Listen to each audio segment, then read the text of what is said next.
today's presentation is to go through where we're at in the process with elementary restructuring. And it is a process. It continues to develop.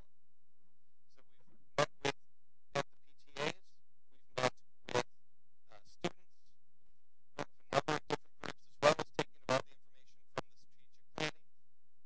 strategic planning. We've met with our teachers.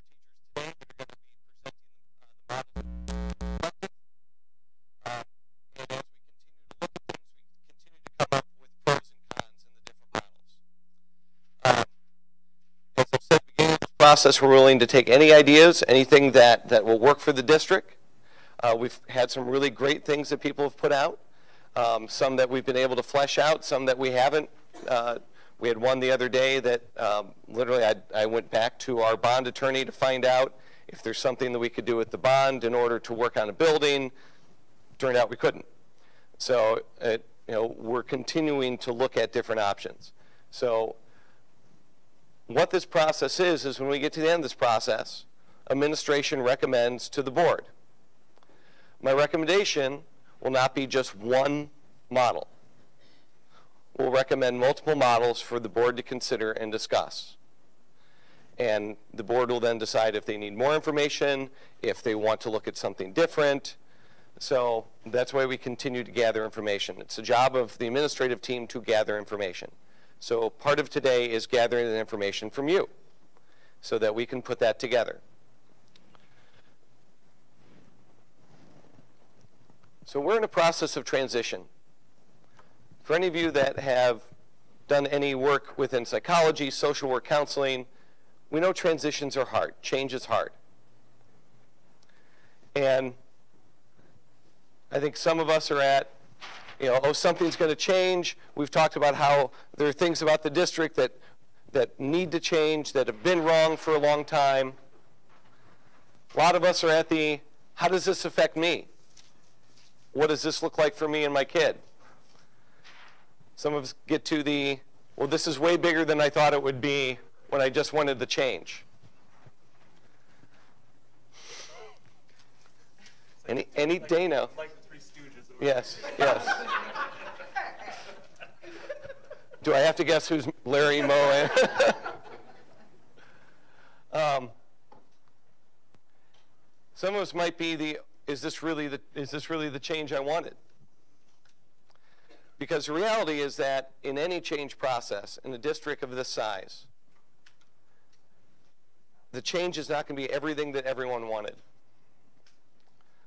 Our goal is that as a district and as individuals, when we get to this point where we're down, we need to look and see what can this be in the future. And we're at the point we can still decide what are the gains in the future. This process is not about loss, it's about gains. What are the gains for the students moving forward? And that's what we're trying to flesh out some today, as well as the teachers will talk about. What are the gains in the different models? In any change, there's some level of loss, but we want to see more gains than loss. And we want to get ourselves as a community up here, that this can work, this can be good. And that's where we're hoping that we can go on the process.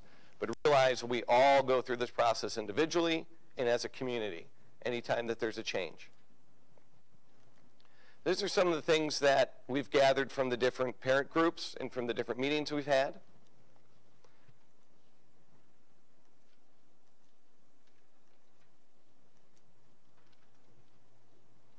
So these are some of the things that we're thinking about as we design these models.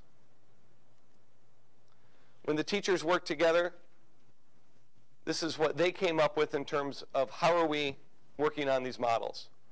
We have the district vision, which our strategic plan, which was done by the community, which I said this last night, the last thing a new superintendent wants to do is come in and do this sort of work.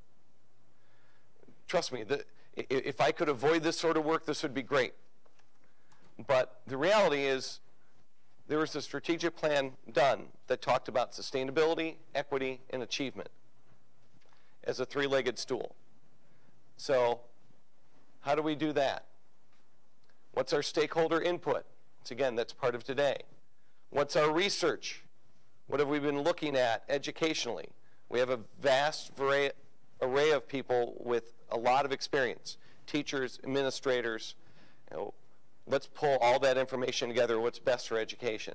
What are some of the best practices that we're looking at that our teachers have been trained in and are still working on? And then how do we put that all together? And then how do we raise attainment for all? This is something that I want to be really clear on. Because when we talk about, sometimes when we talk about equity and bringing people together, there's that perception, oh, that we're only going to pay attention to the bottom 30%.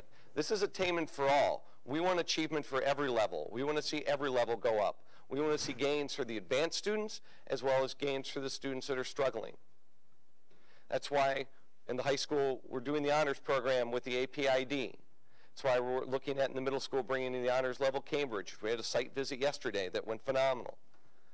So it's about all ends of the spectrum. The goal is attainment for all, not attainment for some.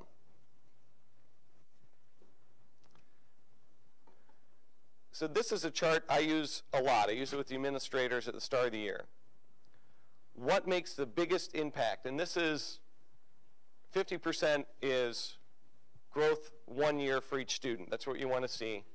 You want to see growth. So an average school, an average teacher, you're getting generally a year's growth. Well, how do you get more than a year's growth? You get more than a year's growth when you have a highly effective school and a highly effective teacher. But something I want to point out, even if you have a least effective school, which I will say in our elementaries we don't have any of these, but even with that and a most effective teacher, you're still getting gains. So what's that tell us? This is something we already know. Teachers matter. And the great thing, and you'll see some of them today, we have great teachers in every building in this district. We see gains when we look at our DIBEL scores. We look at multiple levels of scores, or NWA. We see gains. We see more than a year's growth in a year's time across our different buildings. And that's one of the reasons we have the teachers here today, because if we can provide even better environments for them to teach, then we'll see more gains for all kids. So teachers are really the greatest thing we can invest in as a school district. So what is some of the greatest influence on student learning? John Hattie is a researcher that the county has brought in. He's an international researcher in education. He's probably one of the biggest names out there right now. And many of our teachers, many administrators have been trained in his work, because one is one of the few bits of educational research that actually has proven if you do these sort of things, you will see student gains. So what are some of the greatest influence where we see over a year's growth in a year's time? Self-reported grades. Kids knowing what they're supposed to learn and be able to articulate it. Piaget. If you've ever taken a teaching class, you know Piaget. And really it's teaching to the age level, the developmental level. And I am by trade a middle school and high school teacher. So I can tell you when I'm working with a 6th grader and a 12th grader the difference I have to do. Our experts in elementary can tell you the developmental levels that they work with and the differences. That's why it's really hard for a 5th grade teacher to be placed in a kindergarten class, 2 completely developmental levels. So teaching to the right developmental level makes a huge difference. Student-teacher relationships, that's huge. Providing regular student evaluation, micro-teaching, creativity in the classroom. We know with the state test, with the Common Core, with everything that has come about in the last number of years, it is hard to be creative in the classroom. How to be creative in the classroom when you're held accountable to the state by a test, and this year's test that we don't even know what the heck it is. But how do we make room for that creativity in the classroom? Teaching is an art and a science. It's not one or the other. When I hire a teacher, I look for a teacher that can connect, that can relate. That's an art. You can't change someone's personality. You can help them in the science of teaching, the instructional side. So a teacher that knows how to be creative. Our buildings, whatever model we go to, that we have ability to have creativity in the classroom. Acceleration. The ability to identify students that can move faster and move them. My own kids benefited from that in some areas. So how do we make sure we have enough acceleration? I don't think that we do enough yet in elementary to do acceleration. I think that's something that we can definitely do a better job. Vocabulary and reading workshops, we're already doing that. How do we make sure we continue that and see the gains? And then there's over 40 more that show. I'm not going to go through all of them, but these are some of the things that we're looking at. When this happens in the classroom, when those pieces come together, you can see a two-grade leap from a C to an A. Isn't that what we want to see with all kids? Students have multiple growth in 1 year. Why do I bring this up? Because our teachers have already been trained in this. They've already been working in it. You're seeing the effects in your classroom. So how do we make sure we keep those good things that you're already experiencing in the classroom, the teachers are already doing well, those move forward. We don't lose any of those.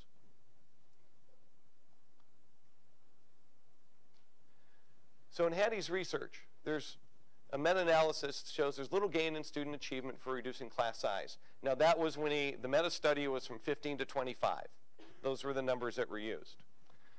Well, sustainability is about budget. So there was an article put out in December. There was an issue in Royal Oak regarding their class sizes. And so in the newspaper, they published all the other class sizes. They didn't publish ours.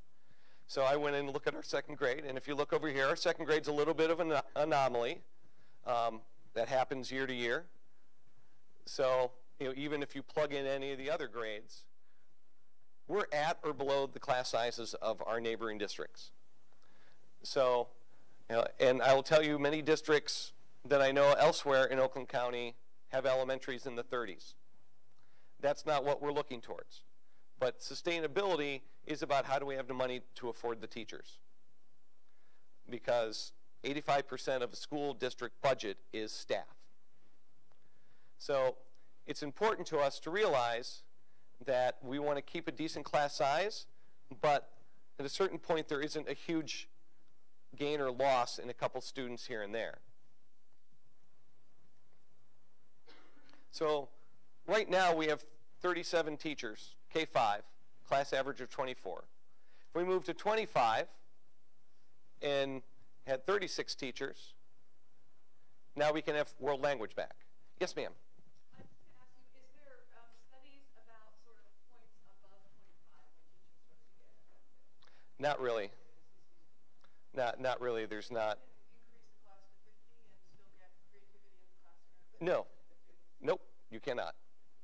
I'm just saying there are no good meta studies above 25. So I'm not saying that you can, you talk to a teacher in the classroom and they'll say, you give me 30 kindergarten kids and good luck. It's going to be very, very difficult. So you're saying we need to be closer to 25 and not what we need to be? Correct. Correct. It's just our levels are good now. I don't think that we want to increase by much. But if we want to get, per se, a world language back, if we eke it one kid per class, that gives a staff member to then put into a world language. So that's some of the science of trying to figure out how do we get some of these things back. That's the sustainability piece, trying to get staff, because there's only so many limited funds. Governor says he's going to raise, the money $75 per kid, yet two of the Republican senators that are in charge of the Education Committee saying it's dead in the water. It's the joy of our state. So when we look at, and these are fictitious schools, fictitious numbers. But this is just to show when you have different buildings, then depending how many kids come in, it will depend how many teachers you have. So that you don't hit a classroom of 30, then you've got to add a teacher. Well, if that addition of a teacher means now you can't do foreign language or you end up pulling money, or going into debt, that's where we struggle some with our current system just in terms of budgeting. So what I'm looking at is within this system, whatever we move to, is there a way that we can be better effective with our teaching staff in order to get some things back? It's difficult. So equity. Educational equity stands at the center of our nation's growing effort to reform and improve public schools and provide greater educational options to every family. Equity has been identified in this district, and I give this community credit for saying we need to work on equity. Now, equity means many different things to many different people. So I can't say that there is this set definition. But what we do know is that when we separate kids, we don't see it as good a growth. So how do we make sure that we have better equity in the district? And what does equity mean for Ferndale? So what are some of our current stats? We put these up on the 27th. You know we have a discrepancy in our African American Caucasian percentage and economically disadvantaged percentage. That's a reality of the district. Not good, not bad, it's just the reality of it. And as a community, is that where we want to stay? There are plenty of districts and buildings that stay at this, but that's a decision of the community.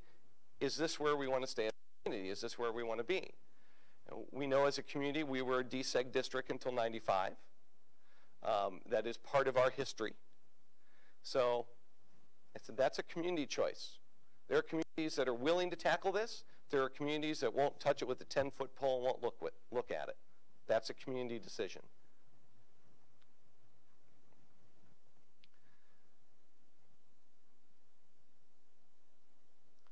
So what the research shows us is that ability grouping, especially in elementary school, and my whole ed specialist dissertation was on this. I've done a lot of work over the years in this area. Yes, ma'am.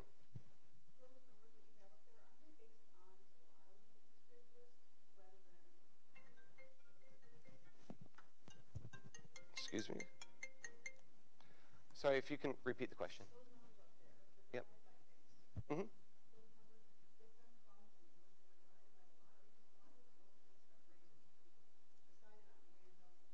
Correct.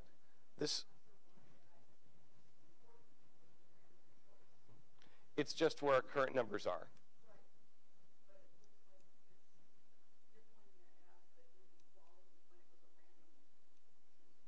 Right. Correct. It was a random choosing. It's a reality of that random choosing. But it that's not random choosing if it's a lottery. Lottery is you're chosen. You're not. I can't say I'm in the lottery. Oh look, I win. It's not random. I mean, that's the lottery placed those kids because of the way that they were done. Well, and by the people applying. Lottery. I mean, right now, if I bring my kids to Ferndale, if I move to Ferndale, there is no choice. I am in Roosevelt. Correct. My kids can't go to JFK because there's a lottery at JFK. They're automatically put into Roosevelt. So there is no random. That's the place you go. Correct. So most of the kids coming from disadvantaged families don't even know about a lottery existing. They're immediately put into Roosevelt. So that's not a random. That's what it is. Correct. But how is that random? There's only one location. So.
because they've chosen a program or have resided here.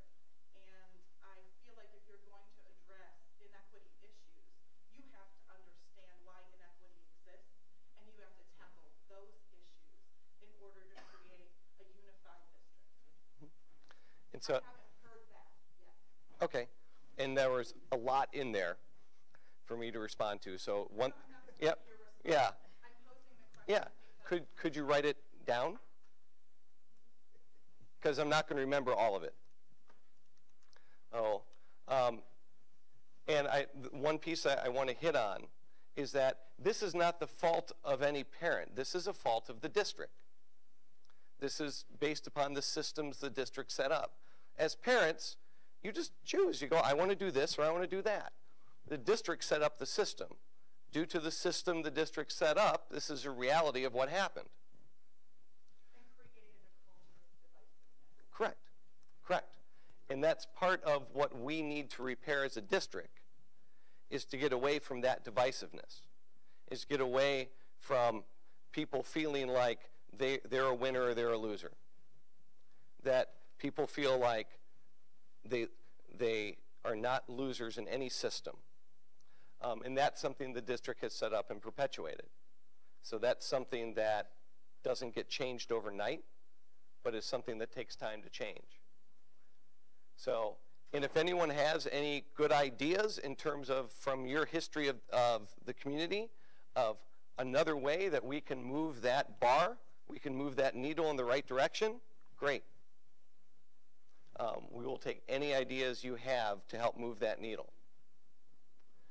So, in terms of education, ability grouping doesn't show a whole lot of effect, and actually shows many negative effects when you ability group students.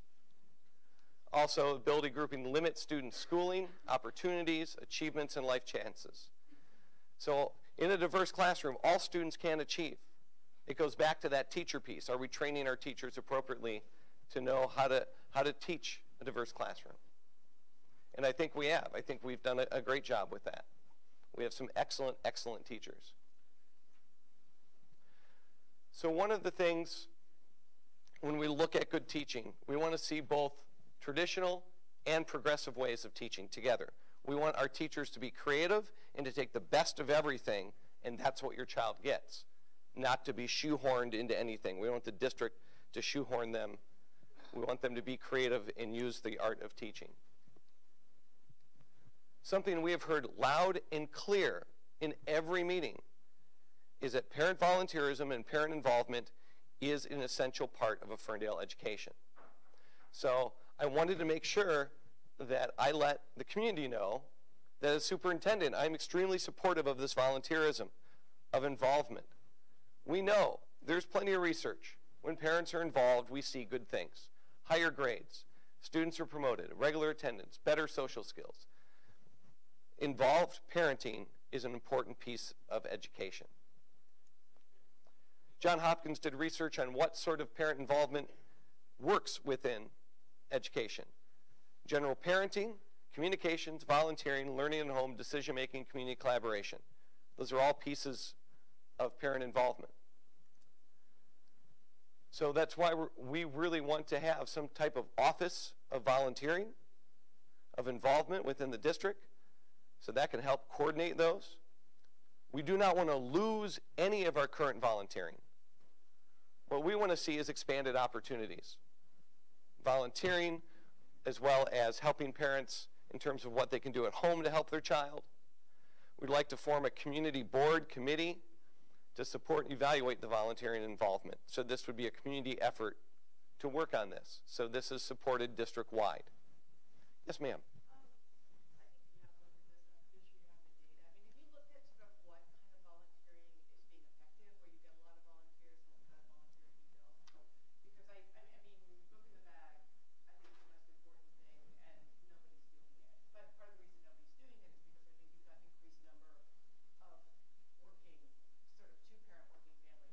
Right. Families. And so I'm wondering what kind of data the district has on sort of all the volunteer options that are out there, which ones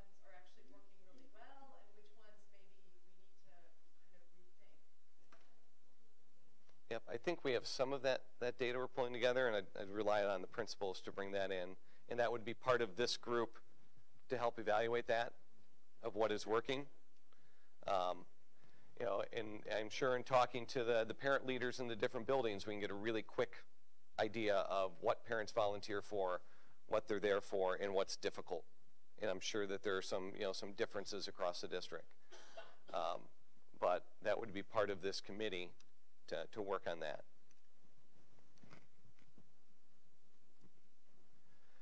So what does the research say about grade configurations? And I can say this very succinctly, it says nothing.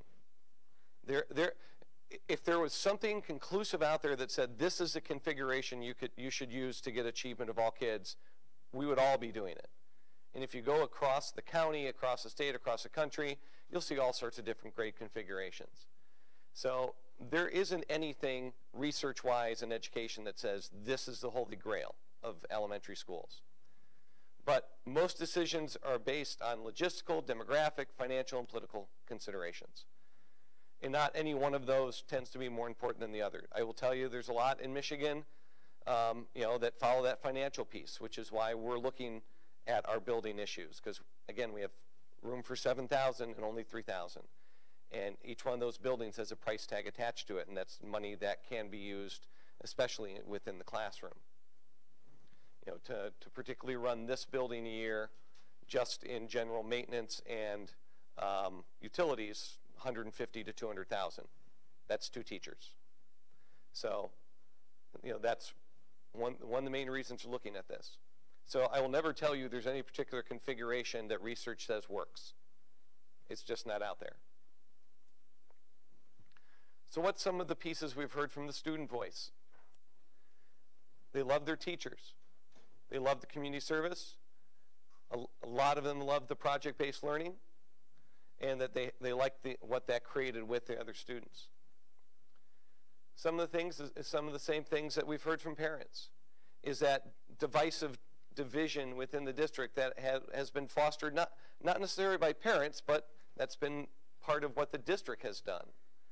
And as much as we've heard from parents too, if they were the ones that felt like they lost the lottery, that there is that sense of loss. We also know we've lost parents to other districts because they've lost the lottery. Oh, students saying that they'd like to be together sooner. They didn't like the divide between schools. That's something that we heard multiple times from the high school students as we talked to them.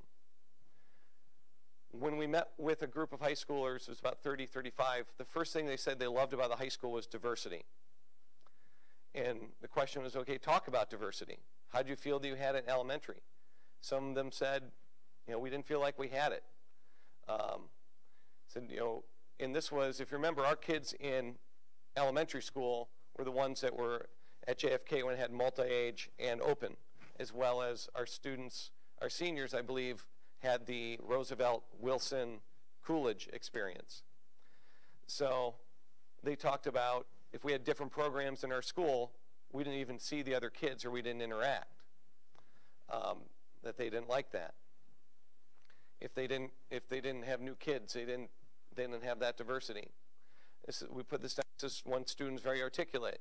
I felt degraded like we were the stupid kids. It's like if we didn't in JFK, we were stuck at Roosevelt and Coolidge and we didn't matter as much. And let me say, that's a fault of the district. That's not the fault of parents. This is what the district perpetuated that we need to solve. It doesn't mean any building is better or worse than the other.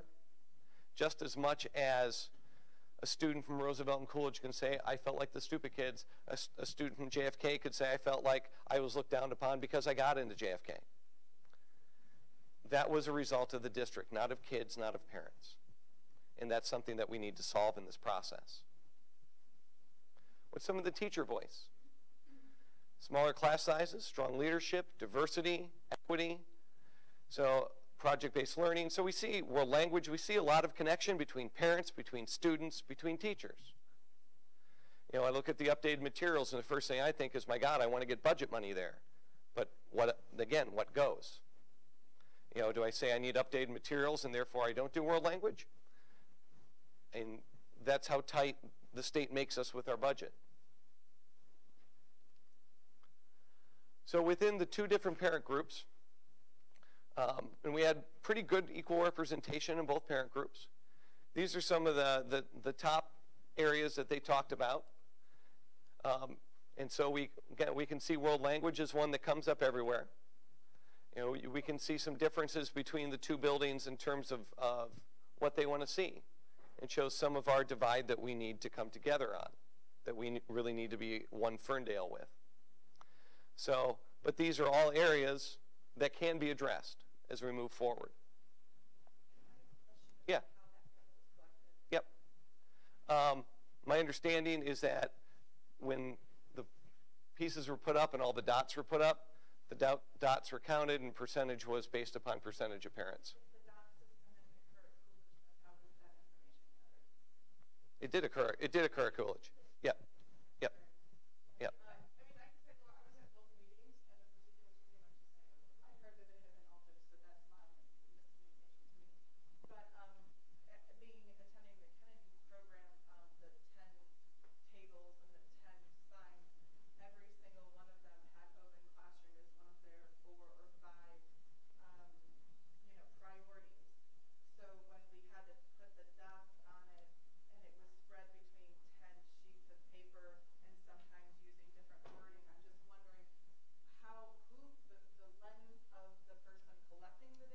Mm-hmm. And how it was desegregated. I'd have to ask the person that collected the data.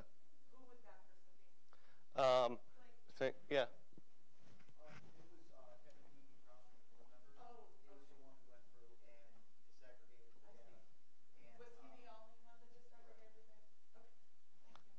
So, and then there's a ton more with this, where he has everything listed with all the dots. So I can easily provide all of that also. So I think it's on the website too. Yep. So, I mean, yep.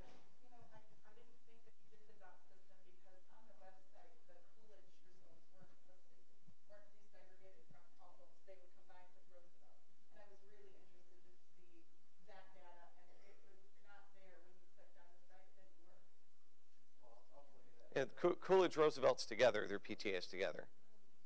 Right. Yeah. Yeah. Listed them separately, but without. Okay, we can easily clear it up on the website. That's easy. So something that we want to be clear about is what is essential to keep? What are we hearing? And these are all part of the Open Classroom Handbook. Our project-based learning, our outdoor education, the self-directed learning habits of the mind, student mentorships, you know, benchmarks, not letters, just standards-based grading, vibrant parent involvement.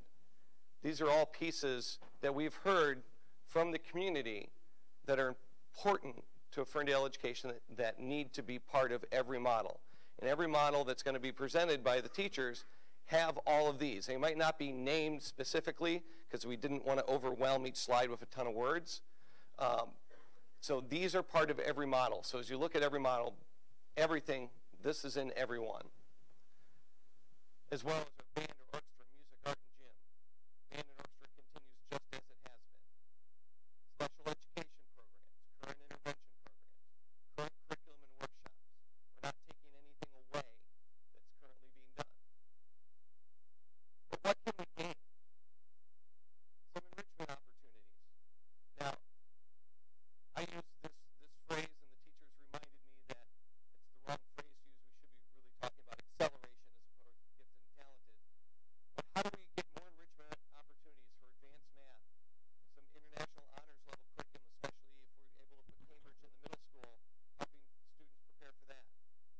Focused studies.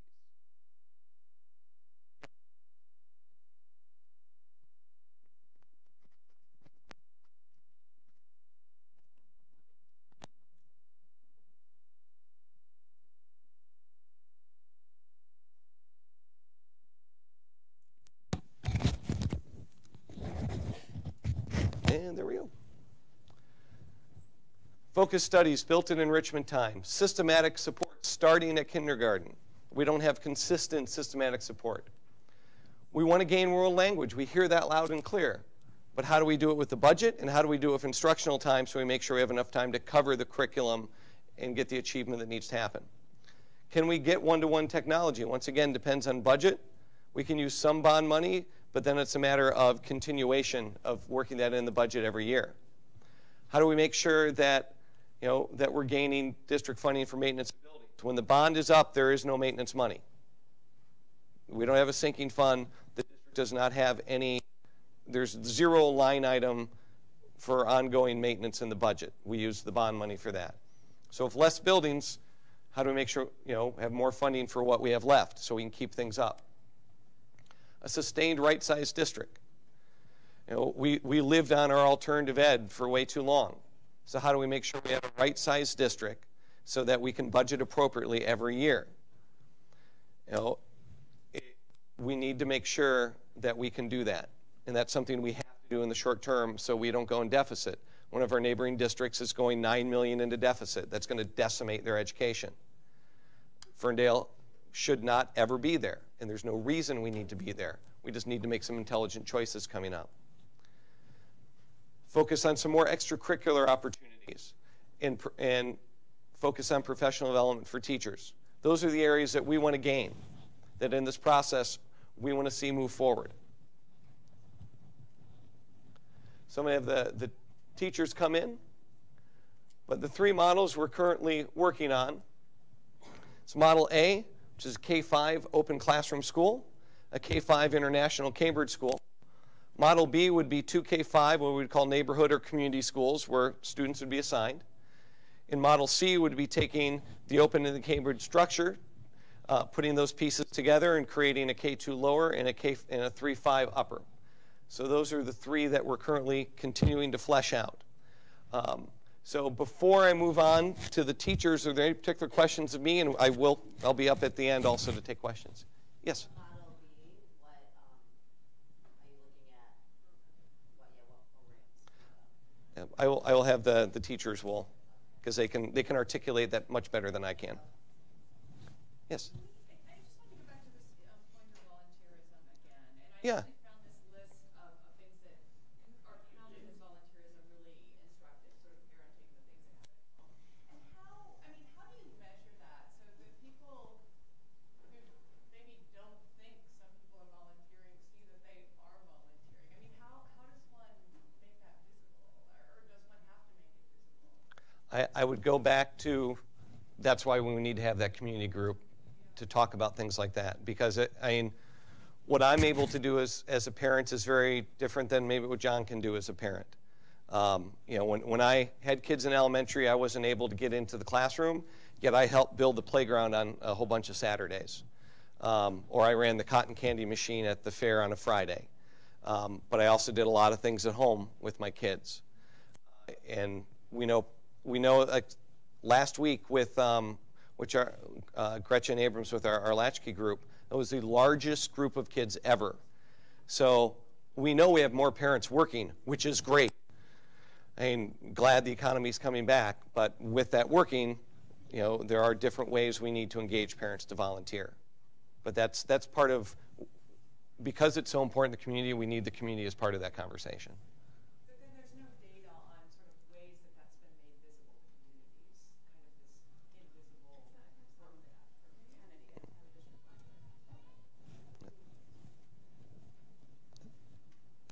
Any other questions before we move on to the teachers and the different models? All right. Who is up for Model A? All right.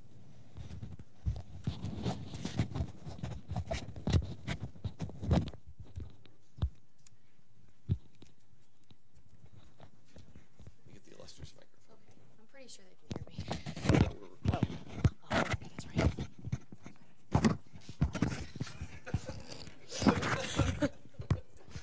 Well, no, I would have changed my outfit. Oh, I don't have enough hands. I need my apron.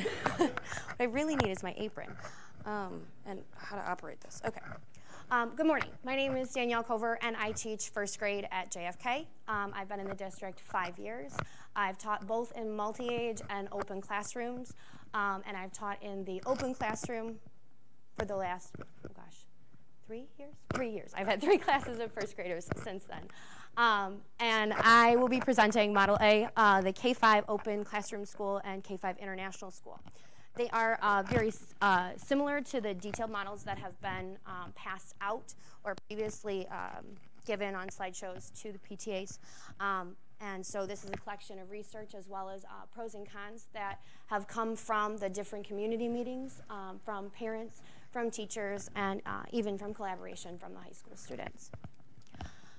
So looking at the Model A overview, we have a best practices open classroom school based on the tenets of open, and the international school based on the Cambridge curriculum model. One of the things that is noted both by the teachers and by the community as well, maybe not as explicitly, that open is based on a philosophy. It's a way of believing about teaching and how that could be. The international school is based on the Cambridge curriculum. And so it is an international curriculum that would be part of that school. And so open does not come with its own curriculum, but is a philosophy based on best practice teaching. And these are some of the components, as Mr. Pruitt said, that are part of that. One of the things that's different from the current open classroom configuration is that we would return to multi-graded classrooms, K and 1 together, 2 and 3 together, 4 and 5 together. And if you are part of or have a history with the open program, that's something that we only recently, in the last 3 years, have come out of. And so we would return to the multi-graded classrooms for the benefit of different levels in a classroom, for the social experience of being, the previous term was rookies and pros, having that modeling experience with younger and older students, and students would have the same classroom teacher for 2 years. Each year there would be a classroom set of students who were new to the classroom and those veteran students who had already had experience in the classroom to help lead the way. And as doing that, as being in a multi-graded classroom as part of the multi-age program, it helps with beginning of the year transitions and some of those other things where there's a student, a more knowledgeable other, that helps to guide students who are brand new and eases transitions from grade to grade. Some of the other things that we've talked about that are components of the open classroom is that continuum. Also a focus on school-wide service learning. There's a lot of service learning projects going on district-wide that are more classroom or grade band based. And so the focus would be on more service learning throughout the whole school community in this model. Including flexible learning spaces, and that would be done through different configurations, possibly renovations to some of the buildings to be able to allow for that part of the philosophy. As I said, the international school, the K-5, is based on the Cambridge model coming from the University of Cambridge in England. It is an international curriculum and has a set of international standards that has both components of local, national, and global implications embedded into the curriculum so that students can learn on a more international scale, and it provides a different set of standards than the open program would.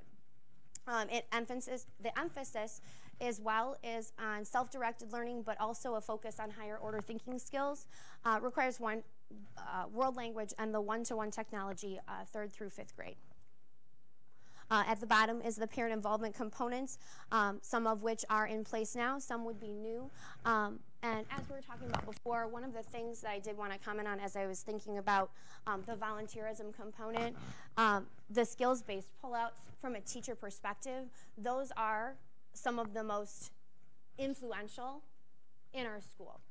Like Book in a Bag, or Math Facts, book clubs, and the work that parents, I don't want to in any way devalue the work that parents do at home, for me, certainly. Oh my gosh, it's amazing, some of the things that parents can do. But I found that as a teacher, the most organized pull-outs that parents can work on with kids, skills-based, is most beneficial to those students. But I understand that not everyone can make it into the classroom, and it helps to free up my time for other things to be able to give your student that more one-on-one intervention time for those different skills for parents who aren't able to come into the classroom. So in terms of effectiveness, I know that from a teacher's perspective, those skills-based pullouts or helping with technology projects, direct but organized action in the classroom is where I have personally found it most beneficial. Let's see. Oh, yes. Oh. Okay. I think I can. Okay. So I know, like in Berkeley's international program, we start world language, I think, at first or second grade. Would we be following that exact same model, or is world language going to be introduced later?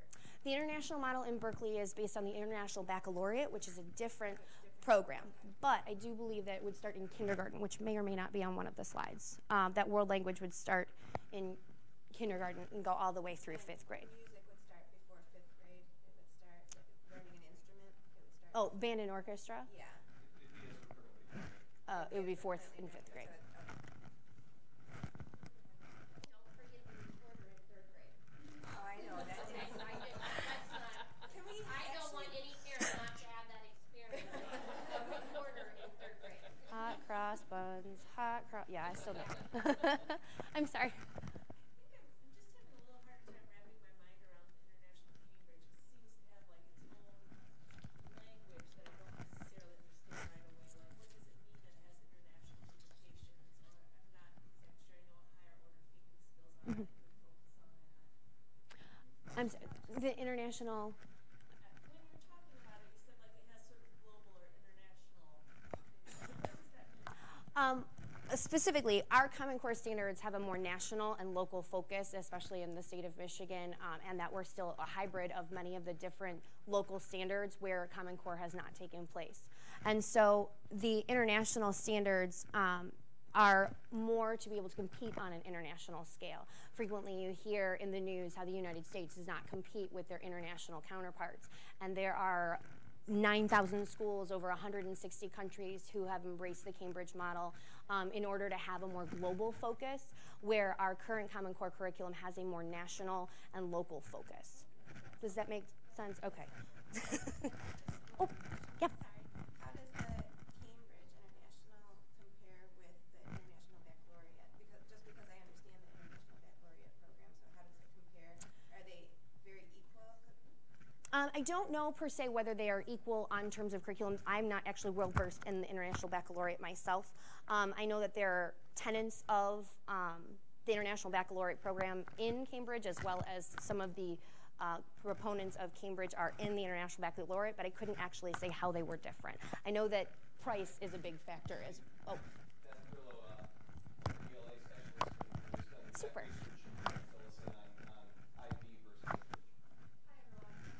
So I've been kind of involved in the Cambridge initiative since we started it here. As far as, so Cambridge is basically a K-12 curriculum, and as Ms. Cover said, one of the really cool things about the curriculum is that a student in China who's in 2nd grade would be using the same kind of a curriculum that a student in the U.S. would. The assessments that are provided by Cambridge are the exact same, so we can be sure that it is on par across the world. From the research that I've done between International Baccalaureate and Cambridge, it doesn't seem as if one is superior as far as college success compared to the other one. They are very, very similar. Professors from universities across the country have said, we want Cambridge students because they are prepared. Same thing with International Baccalaureate. Yeah, one of the really, really great things about Cambridge is that we would be the only public school in Michigan to have it. We got our site visit yesterday at Ferndale Middle School. He was very impressed with Ferndale, and we're really hopeful that we can go forward really soon with it. And I'd be more than happy, I'll answer some more questions, but I'll be more than happy to talk to you about it later on today if you have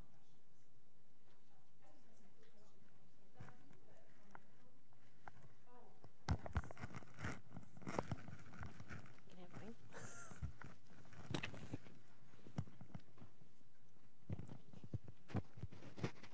Yes, ma'am. Quick one, actually, outdoor education isn't on there based on what Blake said it would be on there in Ferndale, right? Yes. For all. With the higher order thinking skills, I know with the IB program, there's this kind of capstone at the end that involves sort of critical thinking. Is that also Correct. part of this program? It is part of it. Right now, what we're thinking is that we're starting Cambridge at the middle school for 7th and 8th grade next year. Ideally, what we're thinking is that we will put it in the elementary schools as well. It will not go at this point higher than 8th grade. One of the reasons for that, and correct me if I'm wrong, Mr. Pruitt, one of the reasons for that is that we're offering the Advanced Placement International Diploma, because we have a lot of really, really great AP courses. So, and just to kind of give you an equivalent, when we looked at the Cambridge materials online, we were able to see the 6th grade final assessment, the yearly assessment, and it was hard. It was, I taught AP English literature for a long time. It was definitely on par with AP Lit in the 6th grade. So, and I'm kind of trying to answer your question. We're not going to push it up to the high school, so that capstone may or may not be a part of it, depending on how we would integrate the curriculum into what we have now. Yeah. Did that answer your question? Okay. Yes, ma'am. It sounds like the Cambridge thing is something you could purchase. Yes. So right now the district's just going to purchase it for 7th and 8th grade. So, But I have a question, and I get that. Okay. I understand that.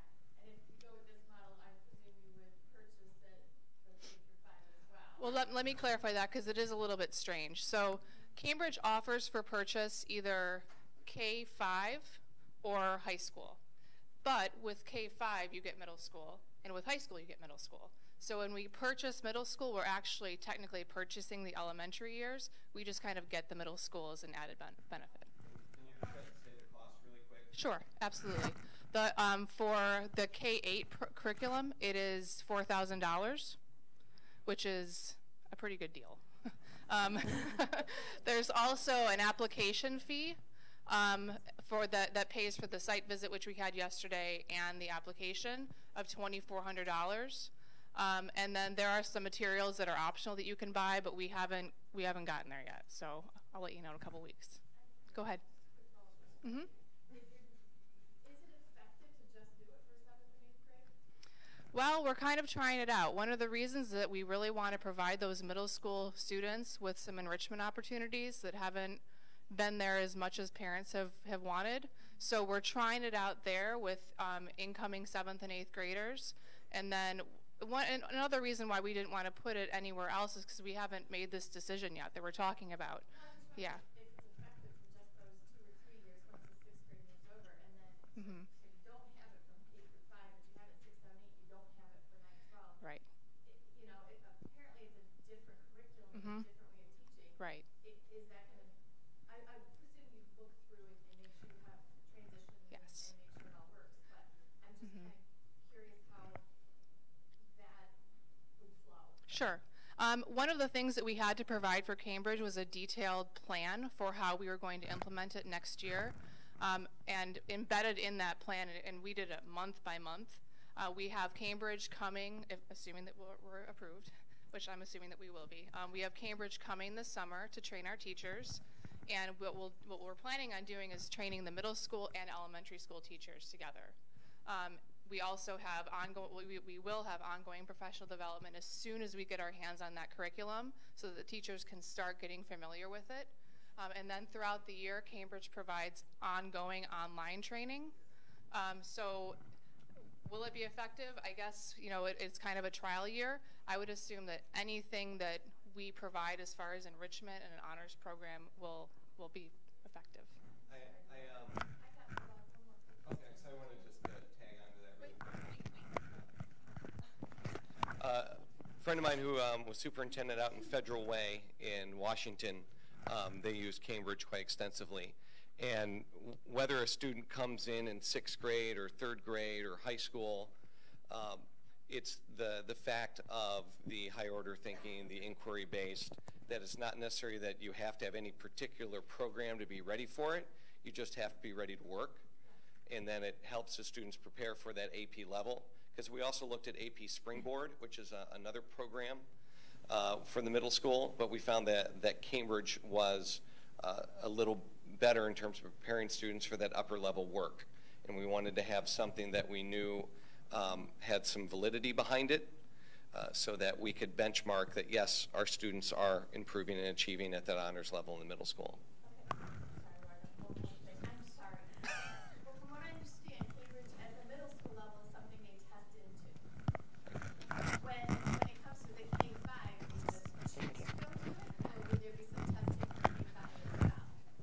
What you said about middle school is absolutely right, but at the elementary school, it is for all students. Yes. Mm-hmm. Yes, ma'am.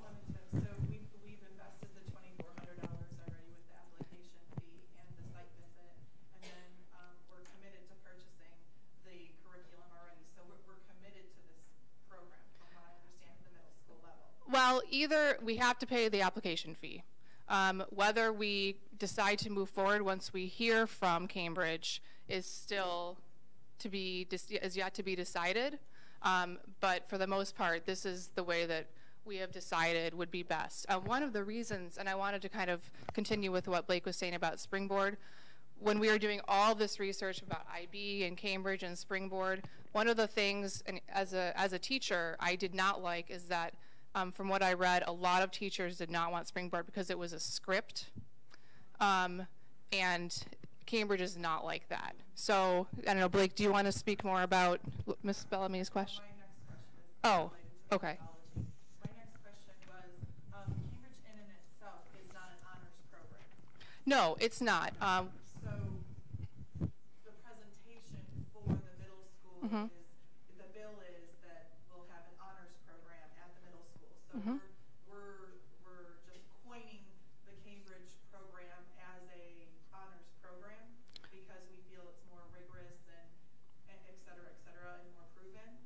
Well, that's part of it, yes, and it's supposed to lead right into advanced placement in high school.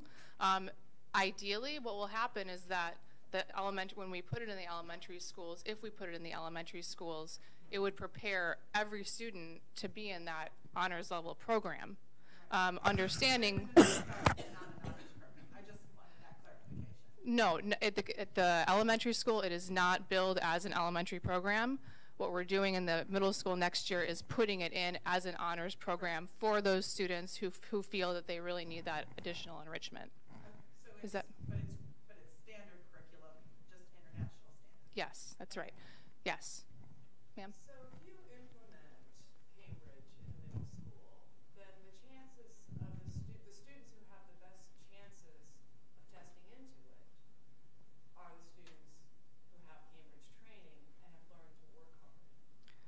I mean, chances, you know, not sort of Sure. absolute, but presumably, if you said that the 6th grade test is really, really hard, then the students who are going to have the best chances of getting into that are the students who have been prepared for 5 years to get into that kind of a program. And so, if you have two different schools, then it seems like you're back to this kind of lack of equity issue. Do you want to discuss that? I just had a quick question We have about that slides. myself. Because I was on the committee for stuff to look at this all the time. My biggest concern with this is, from a logistics standpoint, we're not fixing any problem. Because what happens if 90% of the parents in the district say, I want to be in international school? Are you going to only have one classroom in the open classroom school, and all the other kids are going to be at international school with 7 classrooms in 1st grade? I mean, if it's a choice that the parents are going to make to put their kid in the school, like you said, which school they're going to go to, and all of us in this room pick one school, we're not, now the other class feels like they're back to that same problem again. Well, So and my problem with this is we're all sitting in a meeting as parents, we've all got, this double school thing bothers the daylights out of me because it doesn't fix the problem that everybody keeps saying over and over again. Even the kids said it repeatedly. We want to be together. So why are we even discussing 2 separate schools? Well, I would like to address that because I think in the past we've never given our parents the information to make educated choices that are best for their children. And I think across the board as parents, we like options that we know can fit how our children learn best. And putting a broad stroke education or just a best practices option doesn't necessarily, in my opinion, address each one of my 4 children's different needs. Oh, I'm not disagreeing with you, but my concern is what happens if we have a lottery again? Let me just finish. I'm just saying that's something that the district is going to have to figure out. That's work that they're going to have to to put into to make sure that we have 2 solid programs that all of us are torn between, and that we as parents and this district get to continue to have a choice for our children. Well, and because I want to make sure that we can continue, because that's one of the challenges of this model. Each model has its own challenges. That is one of them. What if even on the best education parent as we have right now, whereas there's the perception of you should go to one building over the other, what does happen if that perception happens here? That'll be an ongoing problem that we'll have to continue to address. And there isn't anything out there that I could point to say here's the best way to address it. It's just going to be an ongoing issue to address.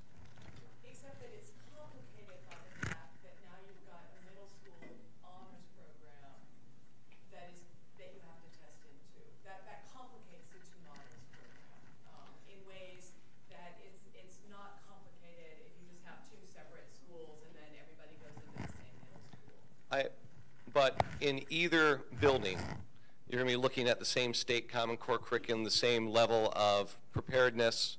So it should not matter what building you're in terms of the test, because, and Beth could probably speak more of the test than I can, but as long as you're doing good preparation within English and math, you'll be fine for the test, and that'll be part of what we have to work with our teachers across the board on. So you're saying 5 years of open classroom or 5 years of international school, you will have the exact same chances of passing the test to get into the Cambridge program in the junior high? If we do our job well, yes.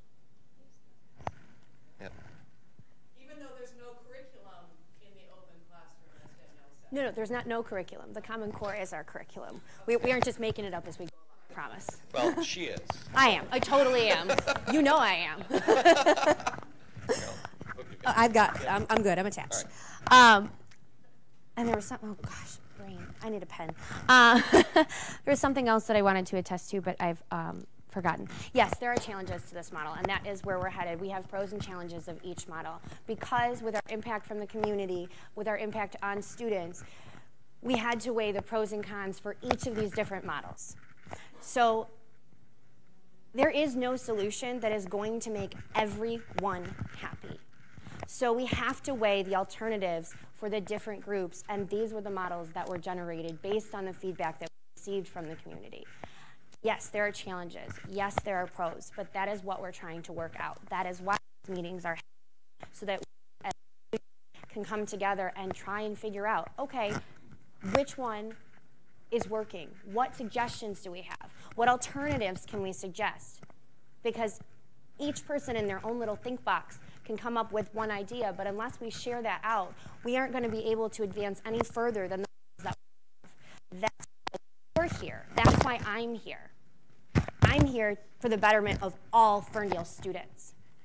I come with a different perspective. I don't have the history that many of you do with the Ferndale schools.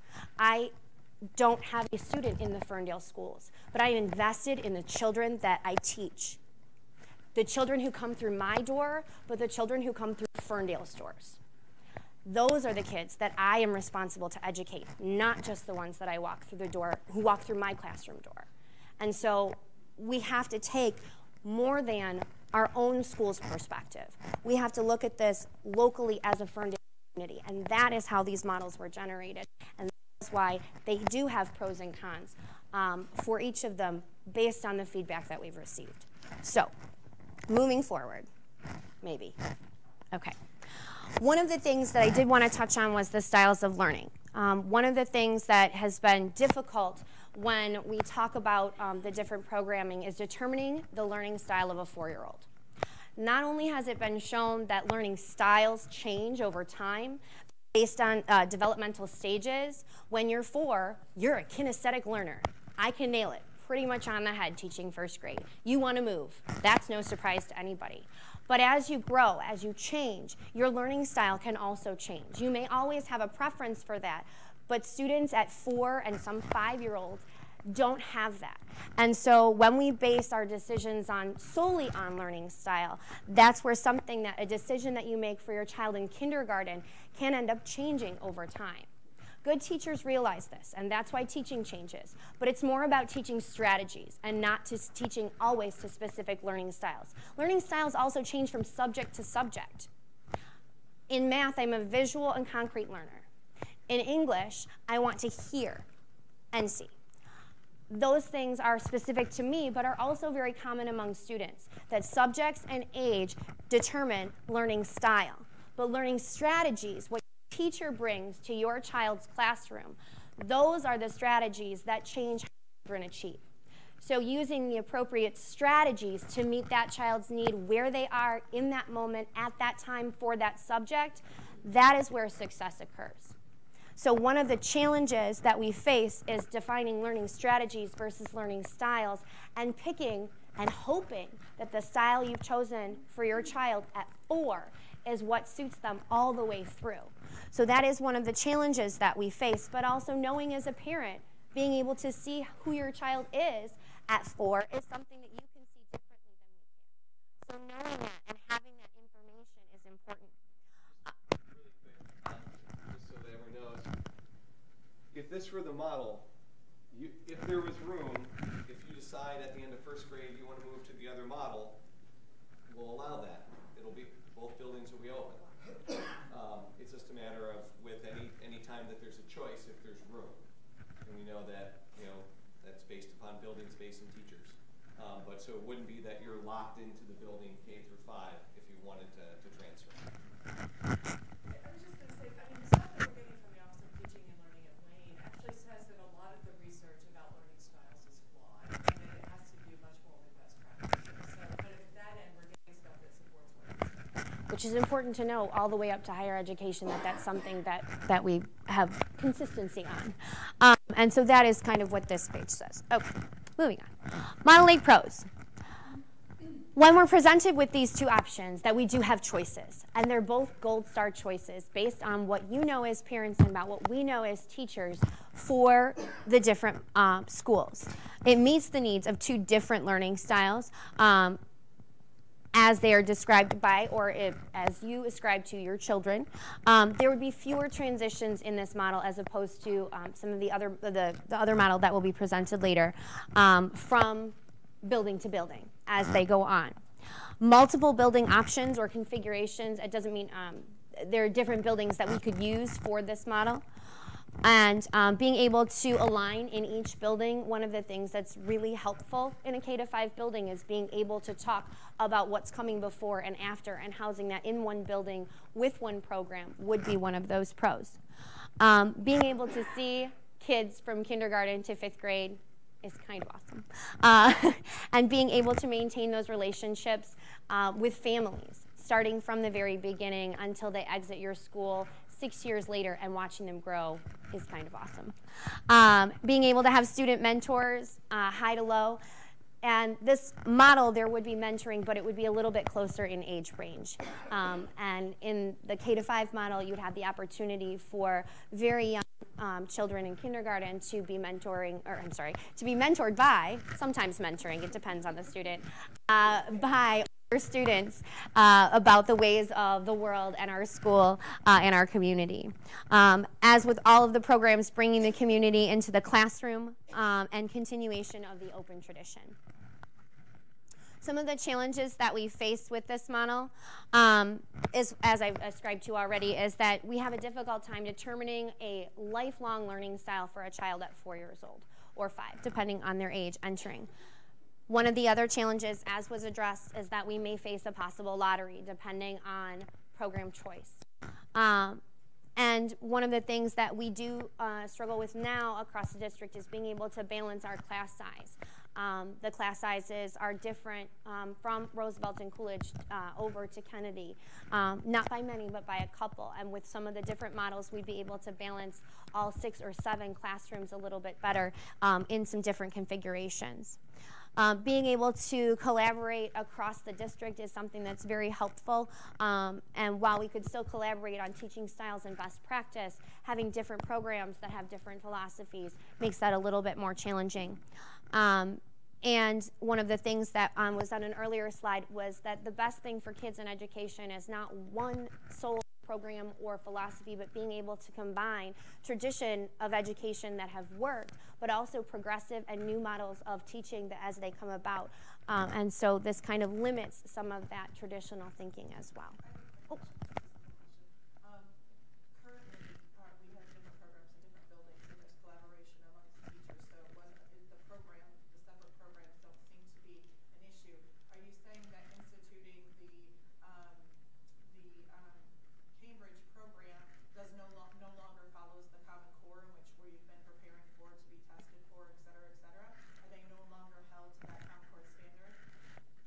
3 questions in there, I think. I'm going to start with the first one. One of the things as an open classroom teacher at Kennedy, I have the benefit of collaborating K-5 with open classrooms.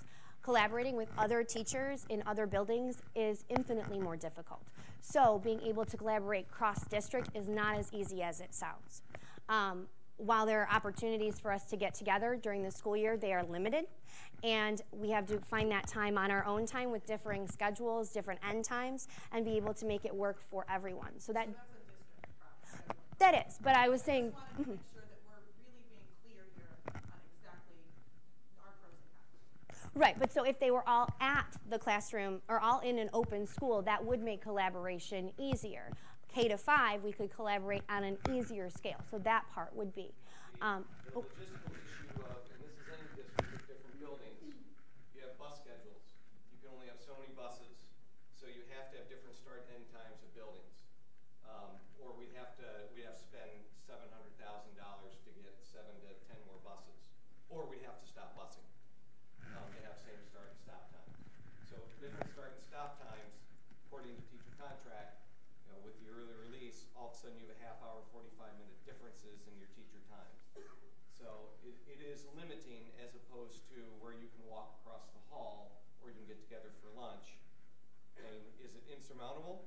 No, nothing's insurmountable. It's just it's part of the issue we have now. And it would just be part of the issue moving forward that we'd have to continue to deal with and try and find new ways to deal with. What about the Common Core testing for the Cambridge? Go for it. Oh, wait. Okay. One of the things that we learned when we were investigating Cambridge is that the Governors Association consulted Cambridge when they were writing the Common Core standards, so they are linked. If a student is educated with the Cambridge curriculum, they will be educated in the Common Core standards. So the curriculum is very similar then, is what you're saying. It's the methodology that's different? Methodology, it's the methodology based. Okay, so I just want that clarification. So the curriculum is the same in both models. It's the methodology that's different. The standards are similar. The methodology is different. Okay. We would have to do professional development for 2 different buildings in 2 different styles of education. That would just be a reality of this program, as opposed to what we're doing now, which is really best practices training for all teachers across the area. Because as we've been told, and as the teachers will say, really what you're seeing in the open classroom right now, minus the projects and some other pieces, is what we're doing within the brain base. And really instructionally, we've been working best practices across the district with our teachers for a while now. Well, and it would be argued that that's because the program has been desecrated by the former administration, and that didn't exist before. And part of that continuing to exist is a lack of professional development for open classroom teachers. And I won't disagree with that, except for the part as an educator, looking at the testing and everything we have to do, there has to be commonality, and those tests and what the state does are such high stakes now, and the Common Core is very different from what the former curriculum was, that we have to do best practices with our teachers, regardless of what's going on. We have to know with what works in the classroom, and we all have to work together on those pieces also. So there's no consideration given to the methodology currently. So right now, my understanding would be clarify in terms of any methodology is that the district for the last number of years have been working on what are best practices supported by open schools. Right. And so And that therein lies the problem. but I will also say it's because it works. And it works in education. You see it within your kids in the classroom that our kids are achieving. So in moving to 2 different models, we would have to do 2 different types of training, but we would also need to look at what are the best practices that are going on in education, so you have that blend of traditional and progressive, so that we're doing what we know in education works instead of keeping what's out. Yes? Blake, could I just have a time check on how long you intend this session to go? I just need to be able to plan my own participation, because I know we have some other presenters. Yeah, we do need to get things moving along. Sorry. In terms of everyone's time. So Okay. what we're going to try and do is hold questions until So that's one reason we have the sticky notes, and I haven't kept us to this, obviously. Sorry. But let's write them down, so when we get to the end, that we can get through the questions. The forum will be at 1 o'clock, which for all of us that work here, we'll be happy to stay for as long as any parents need to, but we also want to be respectful of people's time. My sub's only there till 11:30, so. Okay. So, all right. So I don't know what you plan on doing with a bunch of first graders after 11:30, but one thing that I did want to address too, something that the teachers have brought up about Open Classroom, is that 30 years ago, Open Classroom was the most progressive thing out there. Today, many of the tenets of Open Classroom are best practice. When I came into Ferndale, I was in the process of going through grad school, and I came in as a multi-age teacher, and I'm looking at the open program, which has been taken down from some of its very core tenets, but many of the components that I left grad school with, and I'm sitting in my multi-age classroom going, what are we doing differently? And so as a teacher who's been on both sides of the fence, I know that best practice is embedded in the open classroom, in the philosophy of student-directed learning, inquiry-based learning, project-based learning. All of those things are best practice, but they aren't best practice exclusive to the open classroom. Anywhere in this state, any district in this state that you go into, you will find those practices, not because they're part of any one program, but because they are a part of good teaching and learning. There are tenets of the open program that have been taken away, that flexible learning space, the multi-graded classrooms, and those are some things that we would move back toward being a more accurate, authentic, open model in this model. But a lot of those tenets described in Open Classroom are simply good teaching. And so that is one of the things that we've gleaned from and I have experienced in my work both as a multi-age teacher and as an Open Classroom teacher at JFK. How forward-thinking of those parents and teacher collaboratives 40 years ago to still be relevant now? Many of those things to be relevant, to be so research-based and so ahead of the game, to now have those tenets be what education is based on. But it's no longer based on one program name. Some of our demographics for the open building and the current brain-based building, current brain-based, buildings, the demographic would be very similar to current, sorry, I'm looking at open school, standards. I don't have the slide. Oh, thank you. Every student that's currently in open and every student that's currently in brain-based, and just doing the data based on where they're at, which is very similar to where our current buildings are. So I know our next model is Model B.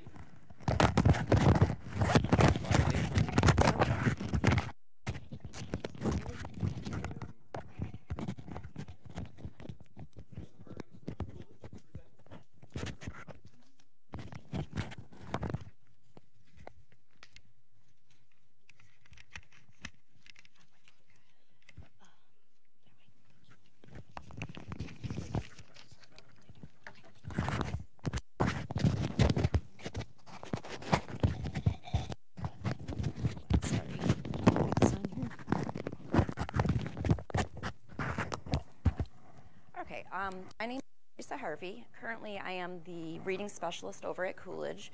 Prior to that, I was one of their fourth grade ELA teachers. I'm here to present Model B. This is a different model than Ms. Cover was talking about. In this model, we have what we call 2 K through 5 or community schools.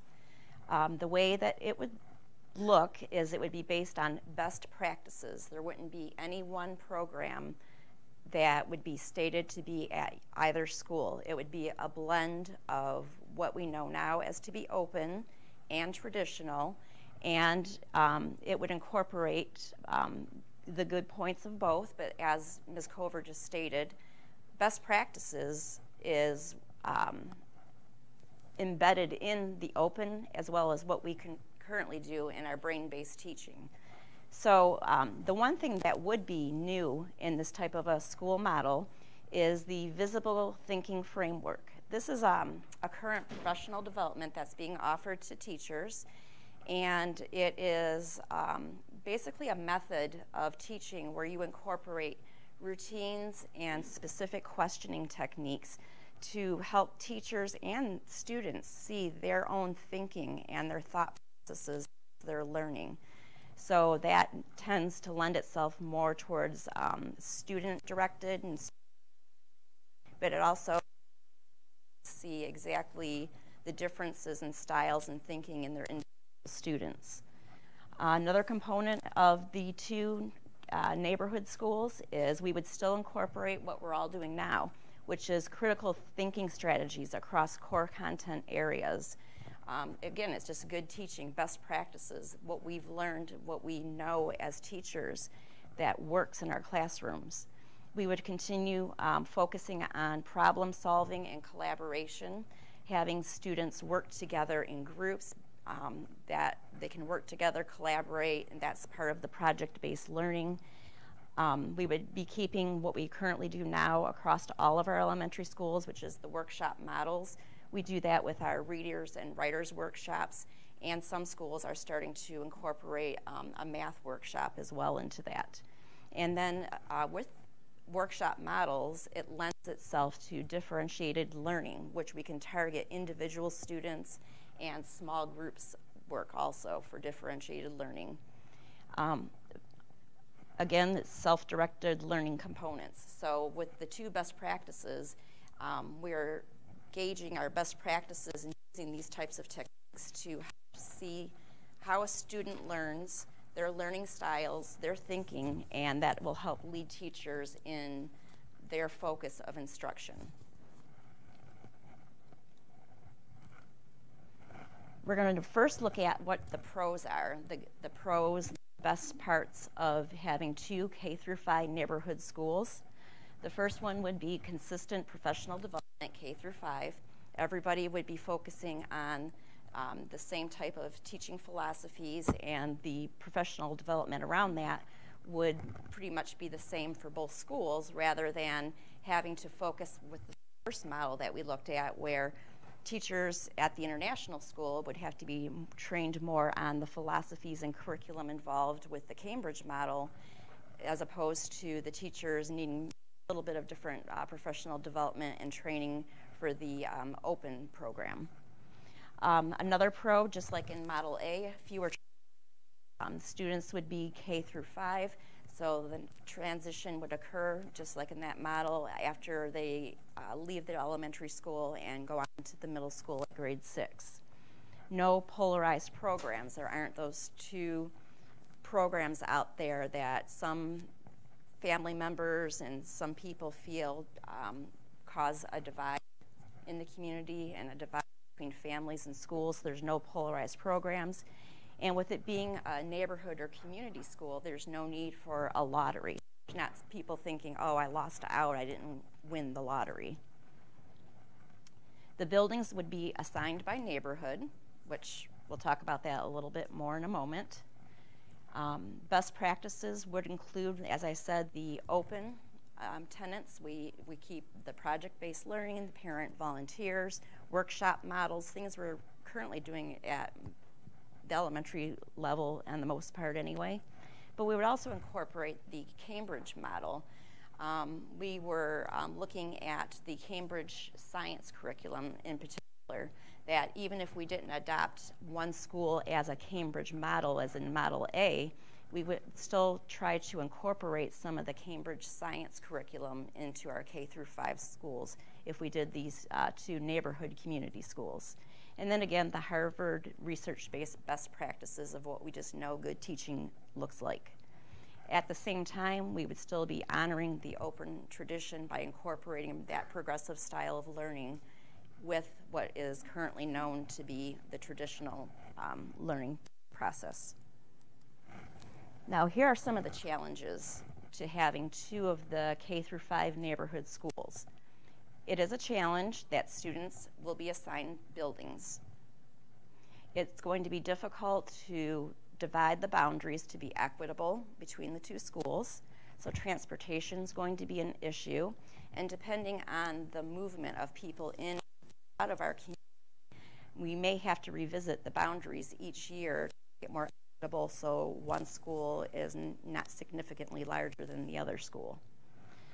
Because of the way the grade configurations would work and sizes, another issue could potentially be that one building would house more students than the other building. There would be about 24 classrooms in the one area at the one school, approximately 500 students based on the current projected areas of where we would have boundaries, and then 18 classrooms and approximately 400 students in the other school. There would be 7 classes per grade. This is why it would be a little bit of a difference in the number of classrooms and students. There's approximately 7 classes per grade, so one building would house 4 and the other building would house 3. Now, due to staffing costs doing the 2 K through 5s, there's the possibility of not having a Spanish or other world language component. And there would also be limited opportunity for, again, as we just talked about with the last model, teacher collaboration across the district.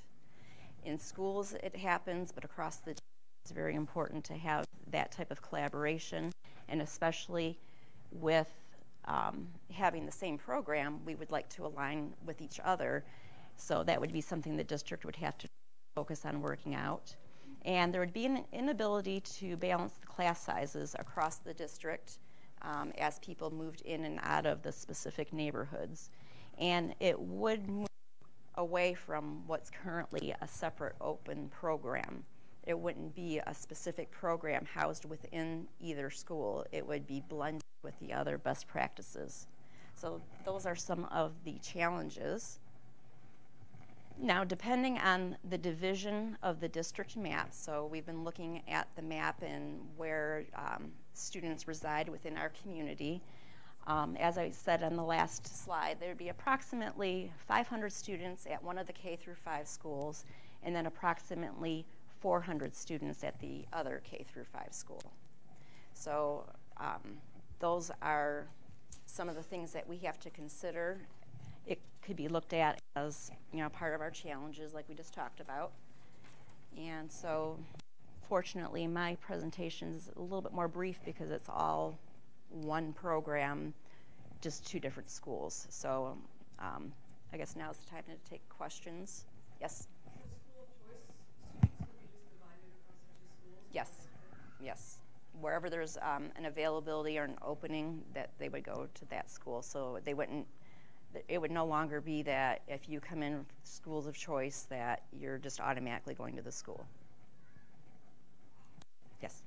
And maybe it's been said at Mm-hmm. our meeting, what are the 2 buildings that we're looking at? Is it still the JFK and then Roosevelt, or is there another building that we're looking at? From the plan rail report, our 2 best buildings are JFK and Coolidge in terms of upkeep. Those are our 2 newest. Harding's a little too small to have as a full elementary. And then out of our 1920s buildings, and I'm waiting for the final report, but Taft actually has the less amount of money in terms of being able to upkeep and new pieces to it. And then Wilson and Roosevelt are very similar. So there's no real, between the 1920s buildings, there's no, you know, huge gap between them. It's just looking to see space, upkeep, those sort of things. But Coolidge and JFK are 2 newest elementary buildings, so they have the littlest upkeep moving forward. But Coolidge is much smaller than some of the other buildings, so that is a consideration. Yes, sir. Would the schools be in the neighborhood where the students go? I mean, like you're talking about splitting up the district in certain ways. Would the school actually be, oh, I'm in this area and my school is also in this area. I live closer to the school where my child goes, or would that? We would have to have some sort of east-west divide, and it probably couldn't be a straight line. We have we have a demographer looking at it, volunteered for us. So, you know, one school would be on the east side, one school would be on the west side. But how that gets divided would not be some sort of straight line. That's where the struggle is, how to divide the district appropriately, and so you're not redividing it every year. So neither A nor B would let you kind of reduce teachers and kind of be efficient with your class sizes? It just depends year to year, because you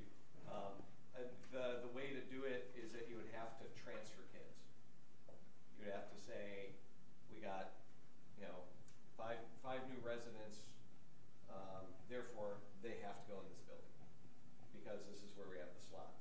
Like we had an issue at the start of this year where we had some new enrollees in the district that were going to Coolidge because at that point in August we couldn't place them at JFK. Well, that put us over 30, so we had to hire a teacher. So those class sizes were low, which is great, but that was a $100,000 expense that we didn't have money for. So that anytime you have different buildings, that was the issue with Royal Oak with their school of choice in December.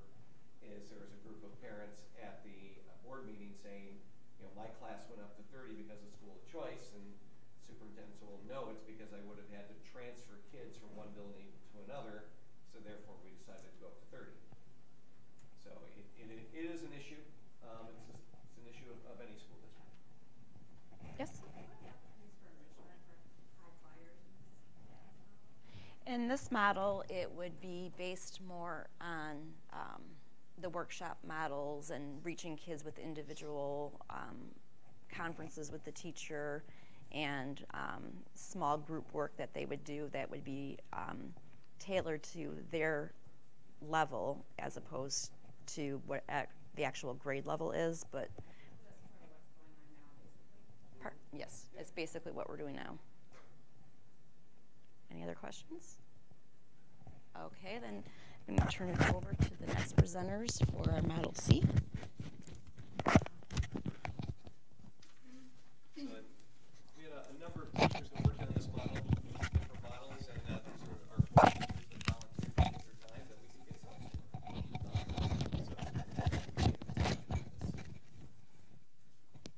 Hi, I'm Heather Banowitz. I teach. It is like an interview. Thank you. I teach kindergarten at Roosevelt. I'm also a resident in the district. I've taught actually for about 11 or 12 years at Roosevelt. I had the opportunity to teach both in a traditional setting and now open classroom. And being a resident, I have seen lots of you just in and out of the city, not just through school. But also what's kind of neat is my family has a really long history here. My grandfather was one of the first classrooms at Taft in like 1924. And my whole family has been through Ferndale schools, including myself. So my mom, my aunt, my uncle, my grandparents, so I feel like I bleed brown and gold. And I'm Mike Thomas. For those of you who don't know me, I am super passionate, sometimes can seem intense, so I get fired up very easily. I teach kindergarten at Kennedy, and I want to talk real quickly about Heather and I's relationship because from the moment that we met, we have been called the dynamic duo because we love to collaborate, we're constantly talking, and we have brought on the staffs in both of our buildings to do that same work on a very volunteer basis at our grade level. And that was really what put our passion into the model that we're about to present to you, because we saw the amazing things that could happen when an entire grade level were able to sit down, talk, have very productive conversations about curriculum, teaching strategies, differentiating, working towards accelerated learning for students. So it definitely was a huge benefit for us. And I would personally love to be able to share that with all of my colleagues at every grade level, that they're able to do that. So Model C, the overview would have a K2 lower campus and a 3-5 upper campus. The lower campus would focus on the whole child, the big focus on social emotional growth, the academic growth, and the 3-5 upper campus would have a critical thinking, problem-solving approach. Across both schools, we would focus on the best practices for each grade level, age level, a reliance on parent involvement, and a combination of both the open classroom as well as the Cambridge. I think Blake was going to talk a little about the research. Yeah. Yep, I just wanted to bring back up from Hattie from earlier when we talked about making sure that we're teaching to the age level. So part of in looking at this model of doing the division of the buildings is doing division by age level, so that we can make sure that we are teaching appropriately to the students. Your Piaget has a pre-operation and concrete operational, and or if you look at Maslow or some others, there is a mesh. But I'm trying to look at where is a good, if we decided to divide, where would be a good divide, and looking at a K2, 3, 5. This was some of the research looking at where to make that divide.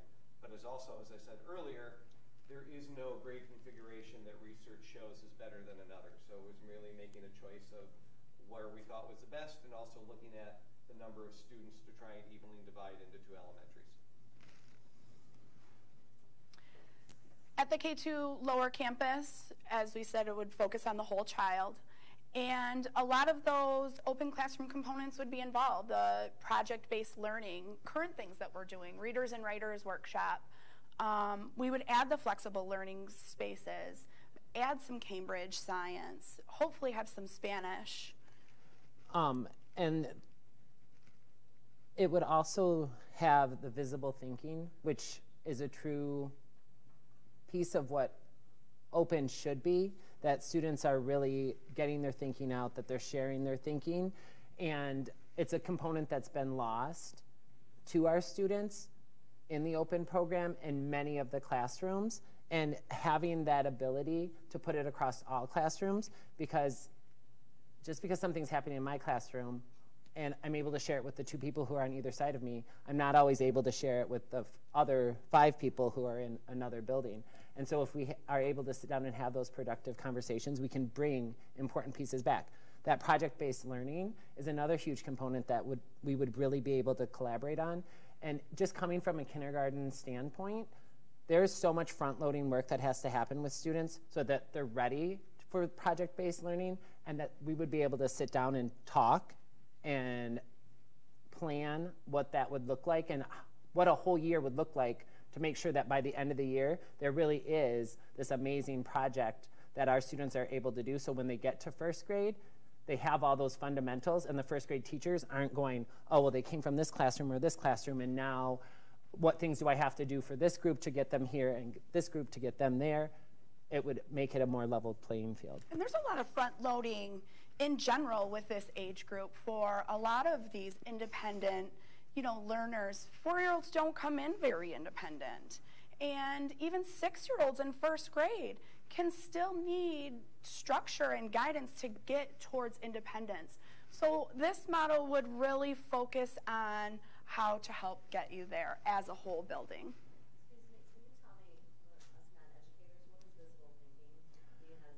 So visible thinking is, and Derek might be, and others might be able to chime in too, but it's really getting what's inside your head out so that you're able to share it with others in a very visible way. So if your high flyers are able to share how they got to a conclusion, and some of your more challenged students are able to show where they're struggling, then everybody can see exactly what the thinking is, and everybody's learning is lifted. And a big component of visible thinking at the K2 level, if you think about brain development, children under the age of 8 or 9 think in pictures, whereas adults, and as we get as teenagers and older, we start to think in words.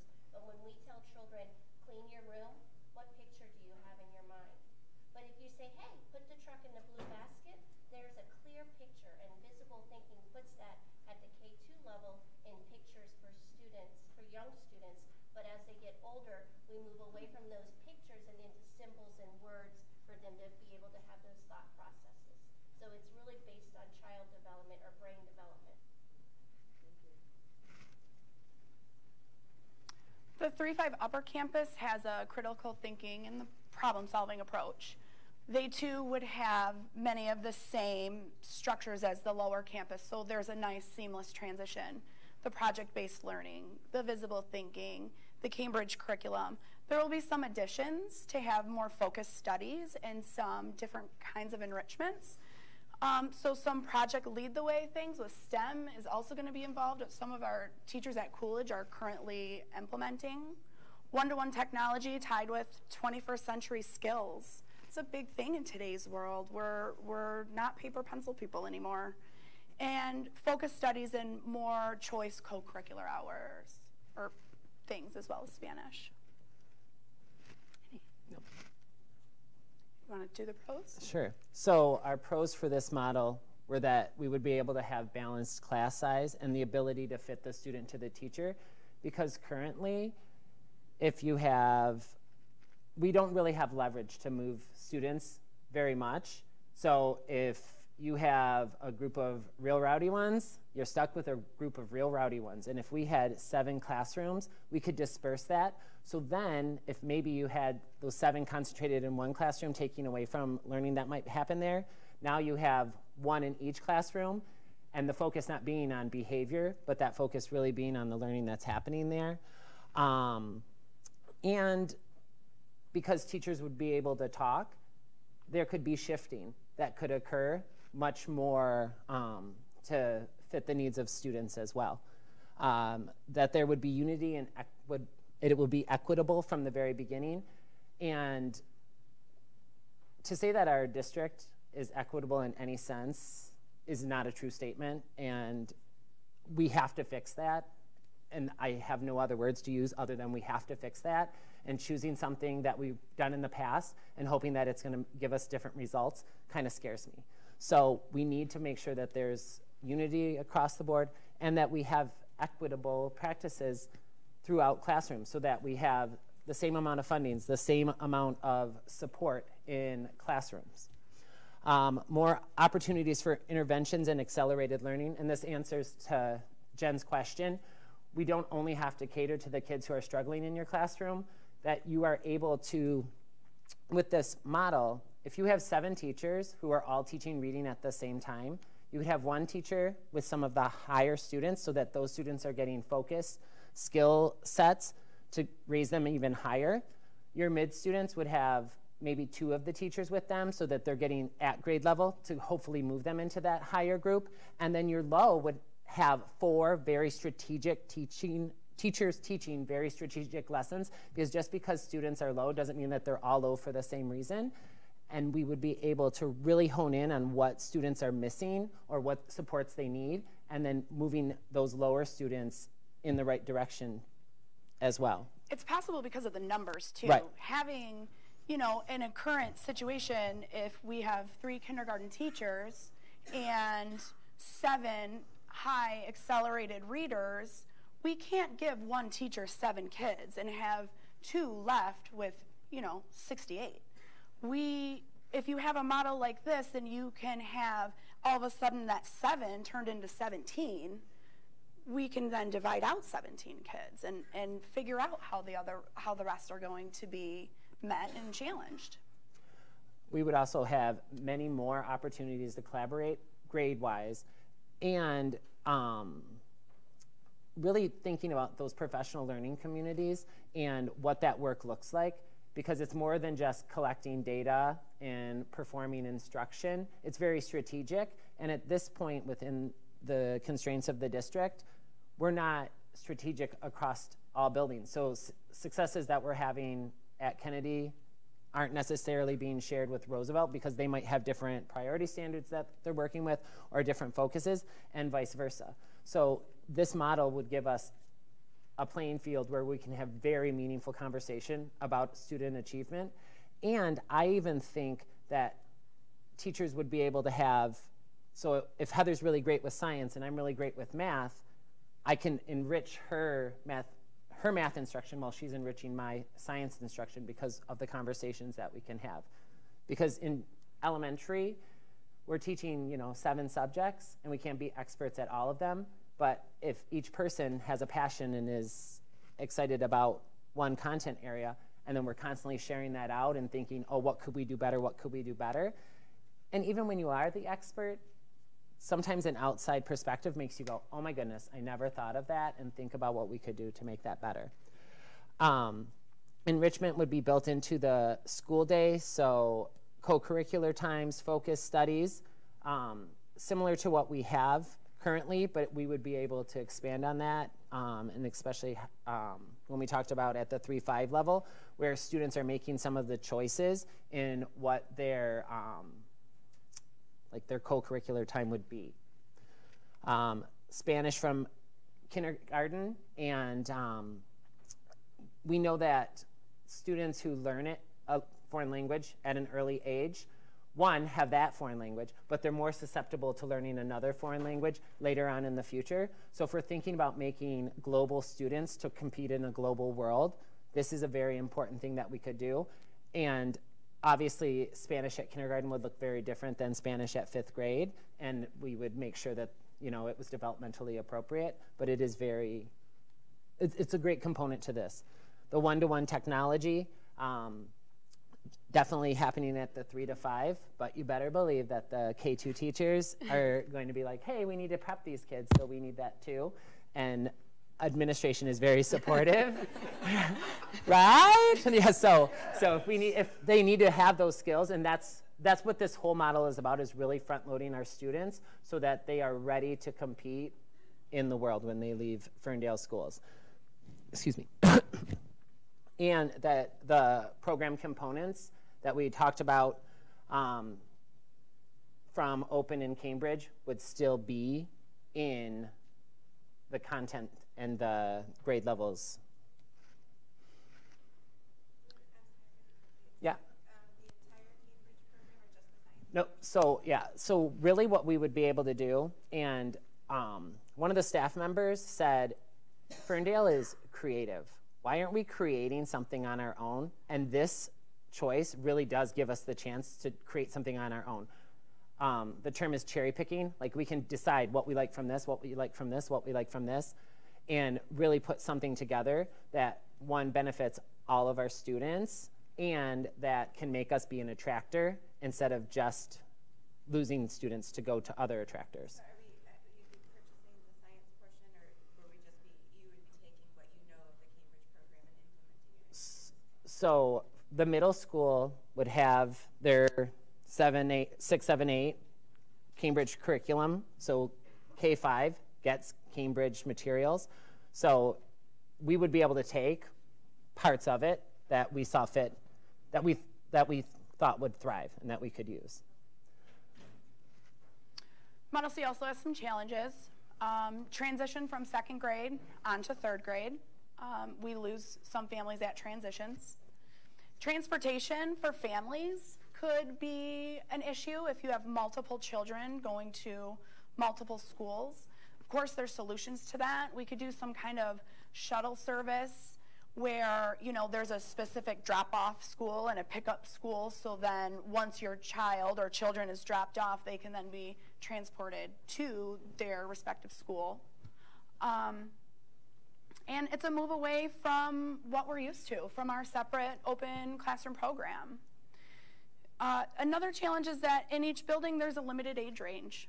In the K2, we are focused on early childhood, and in the 3-5, they're focused on the critical thinking, problem solving, but they don't have each other as models. So that can be a challenge. And creating a K5 community within 2 buildings could also pose some challenges, as well as creating opportunities for student mentoring, as I just mentioned. The demographics. In the K2, there'll be approximately 452 students. This is based on current enrollment. And approximately 446 in the 3-5.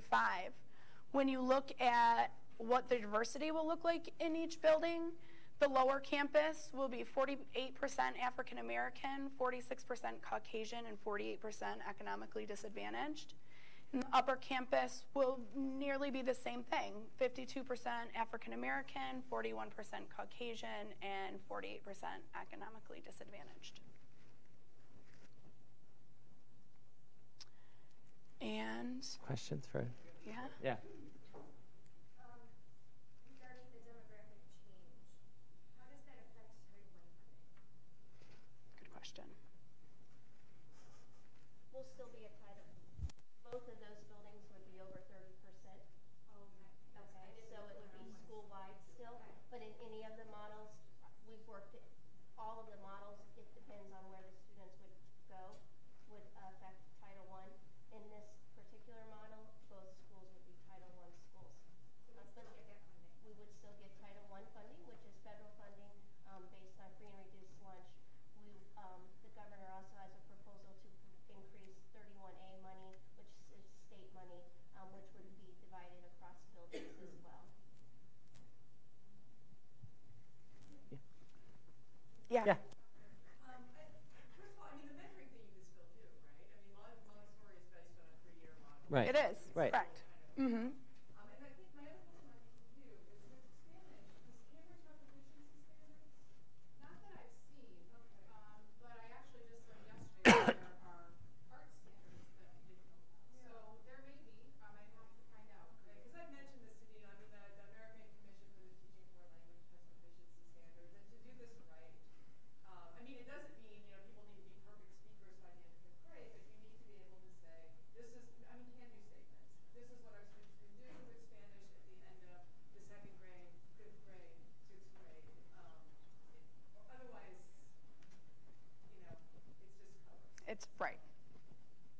Yeah. Multiple challenges on this model that I think are important for the district to address if it's one that's pursued. And one of them is retention and attracting new families. Because I've done tours for multiple years, and when we have tours, the thing we hear most from families is they don't want kids in multiple buildings.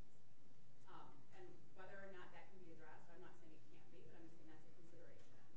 Another one is cohesive school culture even within the K2 and the K5, because right now, and I'm sure at Roosevelt and Ford the same way, it's a lot easier to know all the students in your child's grade when it's 60 kids versus when it's 150.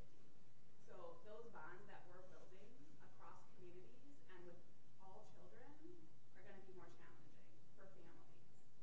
So that's something that I think does need to be addressed as well. Great, thank you.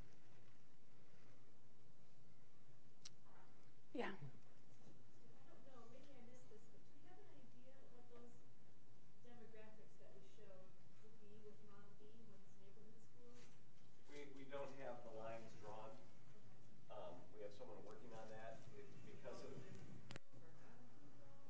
I mean, that's part of trying to draw the lines that we try and get the demographics and the free and reduced to be somewhat similar. But our school district is not devised in a way where that's really easy to do. Another quick question across all three of the models that were presented. We see the diversity demographic-wise in terms of race, but we don't see where kids, as they are now, we project kids going certain places. How our test scores look in that? Like, is there going to be an achievement gap more heavy in one model than another, or in more models than one? Because for me, the diversity is part of the picture, but we also know that, like, Kennedy's a focus school because we have this achievement gap, and it has not been successfully addressed yet. And I would like to see proof that any of these can address that achievement gap, because that's not necessarily linked to race across the board. And I mean, I know the state's changing some of their ways of doing focus schools since they're moving to a new test. You know, part of it is that the way the state has set that up, there's some schools that will be focus schools forever. Yeah, if you want to. So last week, while some of you may have been in like exotic places, I was at the Michigan Testing Conference. And with the focus school, the state is finally addressing some of those issues that they have, and they're pulling the achievement gap out of the equation for focus schools. So those focus schools that are now having a difficult time getting out of being a focus school, that'll be stopped immediately starting once the ESEA waiver is passed. So those are some of the issues, but I can certainly address the achievement gap issues in all the 3 models for you guys. But the state is actually looking at that because they're losing a battle with that. Also for focus schools, it will be now 50% ELA and 50% math. They are taking out science and social studies, and they're taking out achievement, the achievement gap. In a couple pieces with any of the models with achievement gap, it's going to be what resources can be put in each building, what interventions can be offered, what things can the teachers do with the different levels of students to bring them up. And I think in any one of the 3 there are challenges. I don't think there's any one of the 3 where we can say, oh, that's going to close that gap quickly. But I think think in any one of the three, based upon the work we do with the teachers, we can get that gap closed.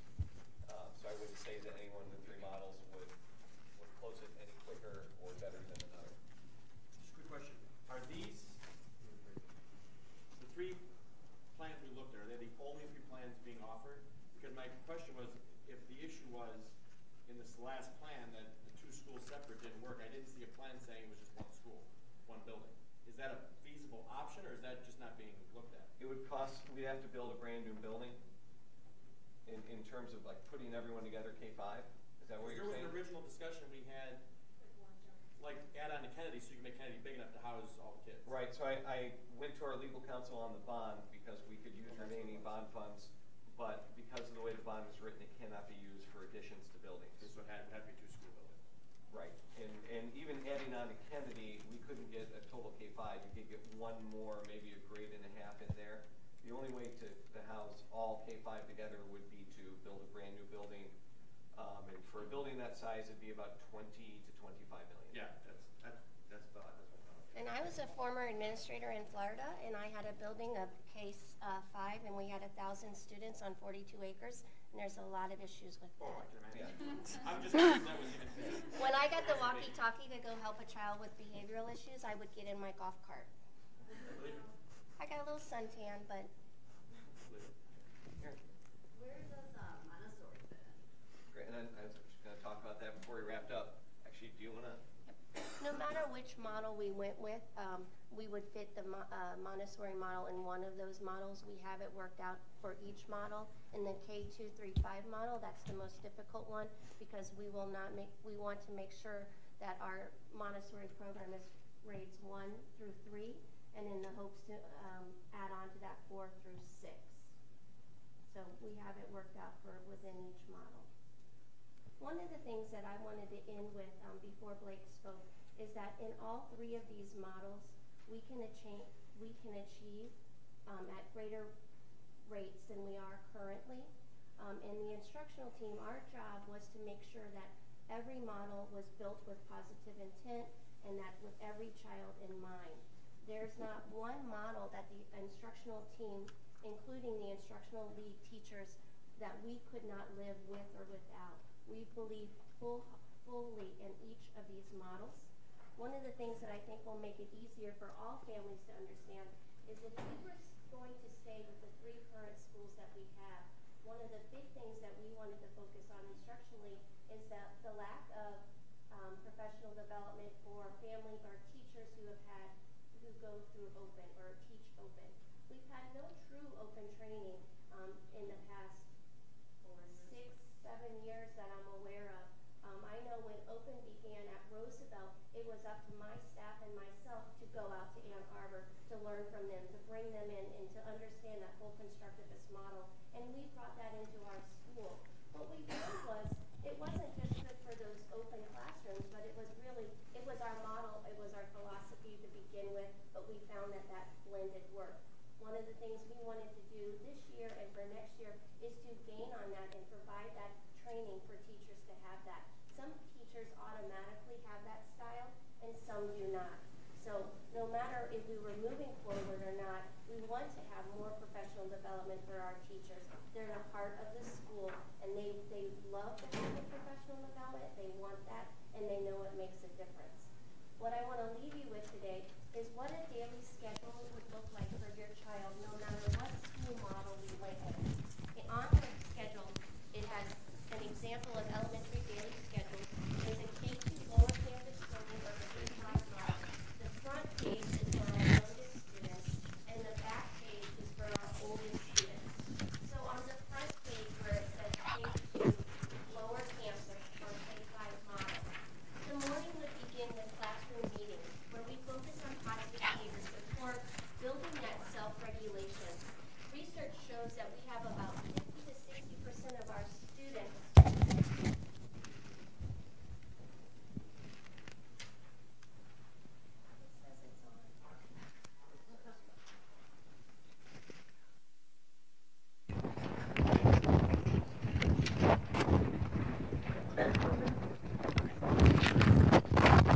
that we have to really focus on self-regulation skills and self-directed learning. Many of our schools are already doing the classroom meetings, but it would be system or school-wide, district-wide. The English and language arts block, the workshop time, what you currently see your children doing now, the mini lessons, the small group focused on skill building, the individual content time, the building those critical skills like Mr. Thomas talked about. What we want to do is embed social studies into our English language arts. That's really looking at how children learn. We want to provide that co-curricular time with our students, lunch and recess. No matter what model we go to, our math scores, our math data needs to improve. We need to look at new curriculum for math. So that is something that we are doing and we have been doing this year as well. We will be looking at a new math curriculum for K-5. It's needed, very much so. In the science and social studies block, this year we piloted at Coolidge where the teachers are teaching for 4 weeks of science and 4 weeks of social studies. We found that there's more rigor involved in that. We have to do that district-wide. That is easier for teachers and so much better for students, that day after day they're learning about that same project in social studies. We don't need to have a long, wide approach to that, but focus down on those power standards or those performance standards that are most important. And if our children want to stay and learning about that social studies unit, that's good. Extend that from 4 weeks to 6 weeks because that's their interest and they're engaged in that. Those are practices that we'll do no matter what model. Those are good practices for children. Those are the practices that I know that are missing in some of the ways that the district has fragmented some of our programs, and we need to get back to that. And then the teacher-driven enrichment part, that's where in the younger age students, they have their free play. They're learning how to get along with each other. It might have some people might be interested in learning about some books about dinosaurs and moving into that. But if you look on the back page, that same time, that same area is enrichment time. Those are focus studies. That's where the students, no matter what grade, go into an activity that is of interest to them. It's about 1 hour a day for 4 to 6 weeks, depending on what it is, and they're learning about that. At ages, in grades 3 through 5, we're ready for that. They're ready for that self-directed, that student-centered, teacher-facilitated approach to learn. So no matter what model we went with, model A, B, or C, these are good standard practices that we believe in, that we've heard from our community that they want, and that we can guarantee that that's what you're going to see in these buildings as we move forward. Blake? I wanted to make sure that if we had any questions for our teachers from Model C, because I know that I believe they have to get back to the classroom, so I want to make sure if we had any questions for them that they could answer those before we started a wrap up.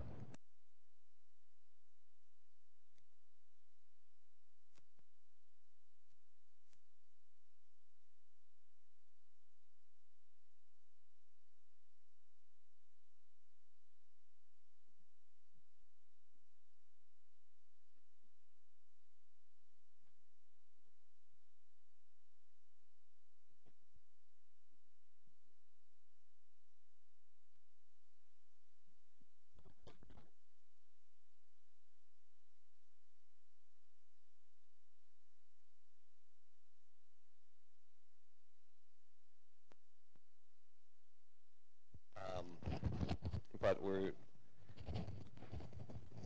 the teachers just had a presentation yesterday where they kind of learned more about the models. And part of it is anytime that there's for parents, for teachers, for anyone, anytime there's a possible change, there's a certain amount of anxiety and fear.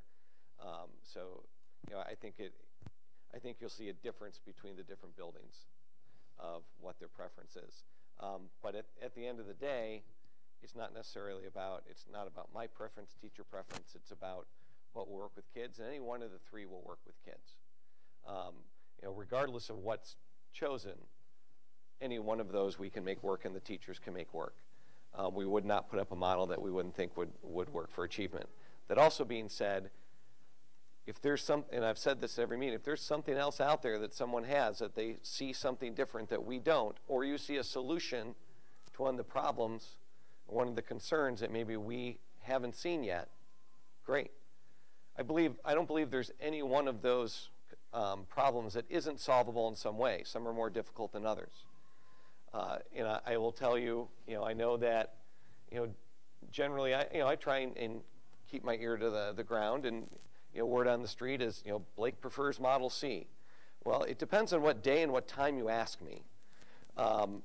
It fluctuates all over the place. And as I keep telling people, it doesn't matter what I think. My job is to put together models that will work regardless whatever is decided upon. We'll put in place and make work that are good for kids. Our Model A has some great choices. We have to figure out how to deal with some possible equity issues. Model B has some of the same concerns that Model C has.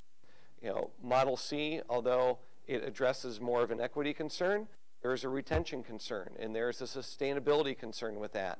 Because it is a major change to the district. So is the district, is the community want that sort of level of change? Those are the main concerns. But regardless, any of them get a certain level of change. I know Laura had her hand, but hand there first. Yeah, I mean, I definitely agree with what Superintendent said about the importance of our teachers. And one of my concerns is actually the amount of work after going to the Common Core and also going to the restructuring that teachers would have to do in school for all of this. And going back to Model A, since both of you were in the sort of open program and the open program is being restructured, do you feel like you would require the same amount of retooling to do the open model versus the Cambridge model, or do you feel like as open school teachers it would be much easier for you to assist right into the open model?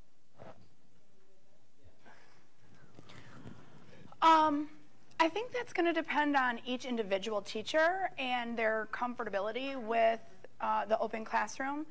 I can speak personally. It's part of my philosophy. It's part of how I teach. I think it would be, I would need less professional development for something like that than open. But it's not that every teacher got to choose what building or what they wanted to teach. So that's very different across the board. And Laura? I'm sorry, I lost my train of thought a little bit. Given the models, I feel like the Model C is somewhat representational in our district already. We already have a K-3, 4, 6 program, and I'm wondering how that would be reworked in order to have the kind of success that you're looking for in this C model. I'm wondering where the data is coming from that and how well it's working and what to build upon, if that's being looked at all. And also, the elephant in the room, and you touched on it, is what is any of this going to matter if you don't retain your residents? At the end of the day, if you don't appeal to your resident population and continue to appeal to a schools of choice population, it's not going to matter what model we choose, because you will no longer have Ferndale Community Schools. You'll have a regional school.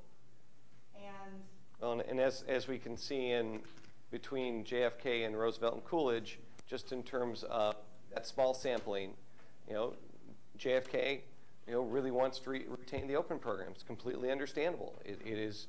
For a majority of that community, it's what they love. With the Roosevelt and Coolidge, there was a want for a K2, 3, 5. So we have different levels in the community. Well, but you also have by the way the structure of the former district set up the school district, you have a program that maintains predominantly residents.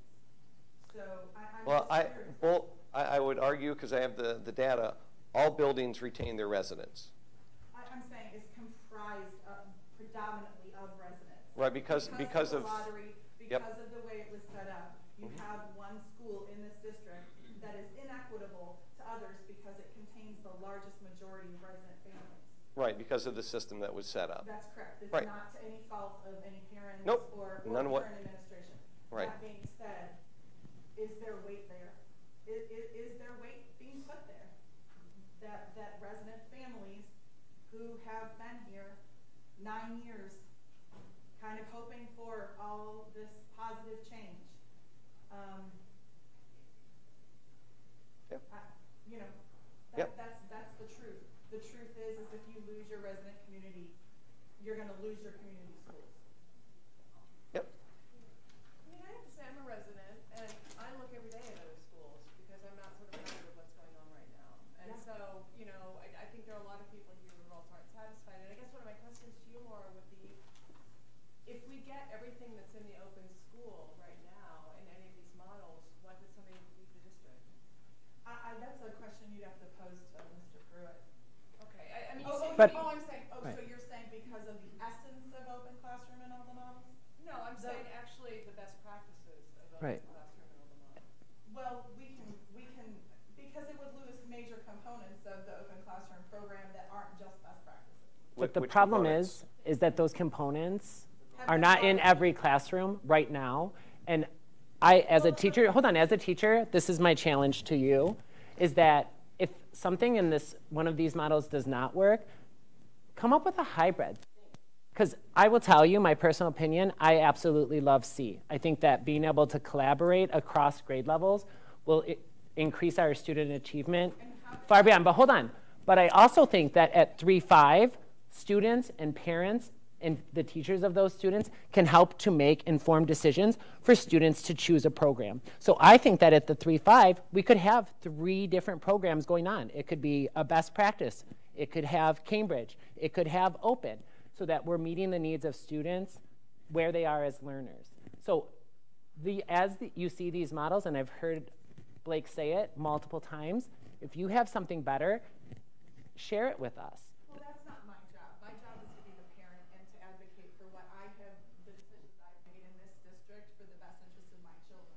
And that's a choice that I made some years ago. Granted, it has evolved much to my dismay, and I appreciate that in the model, it's looking to go back to some of the traditions that we celebrated for the first 36 years of its existence. What I'm saying is that just calling something open classroom that's been a 40-year program, it does not make it so. And I will I agree with say you. to Mr. Thomas, when you chose to work in this school district, as you've told me many times, it was because of the open classroom model. Now I realize that the current open classroom model is not the grandeur that it used to be. I have the most fortunate and unfortunate experience of knowing what it looked like in its heyday. My complete dismay is that we're being criticized as a program for not being what it used to be, when it is not our fault that it has been desecrated. Well, I don't think, I haven't heard anyone criticize anyone because it's not what it used to be. I hear a definite... It's not open anymore, and that's not our fault. Like, we have held on to every bone and tooth, and we have fought tooth and nail to keep those things, and are still doing it now when you're not even supposedly restructuring yet. So I am taking it as an issue. If you're saying to me that you haven't made up your mind, but you're making changes to our program as we speak, I have a hard time moving forward in faith that this has not been predetermined. Every program, regardless, needs to move forward. What was done 10 years ago is not good for what's today. So what is the next generation? What's the next piece? So, I mean, if it was a matter of we're just going to move to this, to Model C, I wouldn't spend all this time doing this. I want to figure out what's best for the community, what's best for the kids. If it's 2 different buildings that have 2 different models, if it's Model A, great. Let's do it 100%. Part of our issue right now in the district is we need to decide what we're going to be, what we're going to do, so we can put our energies into it. Because we have a year of transition once a decision is made. So whichever one is picked, we'll put it in place with fidelity. And every teacher is going to have a different opinion regarding which model works for them. But at the end of the day, whatever's decided, we will work as a team to do what's best for kids and put it in place. Regardless of any of the models, what we tried to do with the teachers was take the components of the open program in Model B and C and put those pieces in every program. So we tried to do open for all. So those pieces that we're doing now that the parents love and that we hear from parents were in there. So, but we also wanted to make sure that Model A included those pieces, the multi-age, the pieces that have gone away that can fit with Common Core and can work with good teaching. So there are some huge differences with them. Yes? My question has to do with the Montessori program, and I know you said it'll fit in any one, but that'll give us two different programs in the building. So how do we avoid that problem we had when open and multi-age in the same building? The kids even said it, we never saw each other. How, and I don't care what model you put it in, you're going to have two different programs in at least one building. How does that solve your equity problem? How does that solve that problem of those kids not interacting? Yeah, good question. Not even talked about in this at all. And I mean, I won't have a child in an elementary at that point, but it concerns me as a citizen, is that here we're trying, you showed us two different programs. You showed us the same program, the same program. It's three different programs in that first model. It's not two. Without having the problem of having two programs in one building. And I'll Dina, speak a little bit to Montessori also, but it was never intended to be more than one classroom, so that. Well, in a lottery, how do people decide if they want to go? If you've got too many people that want to go into Montessori, you know, do you say, oh, sorry, you can't even sign up in time? How are you going to decide who gets Montessori, who gets open, and who gets Cambridge, or who gets Montessori and who gets the best practice? Yeah. And regardless of Montessori, that is one of the things that we have to figure out with Model A. You know, if everyone wants X and no one wants Y, do we then just everyone does X? We just do two buildings of open, if that's what everyone wants, and then you know we basically have kind of Model B at that point, doing the true open tenants. So, and what if 5 years down the road, you know, the Cambridge program becomes one everyone wants, and then we have the same issue. You know, that's just something we'll have to deal with on a yearly basis.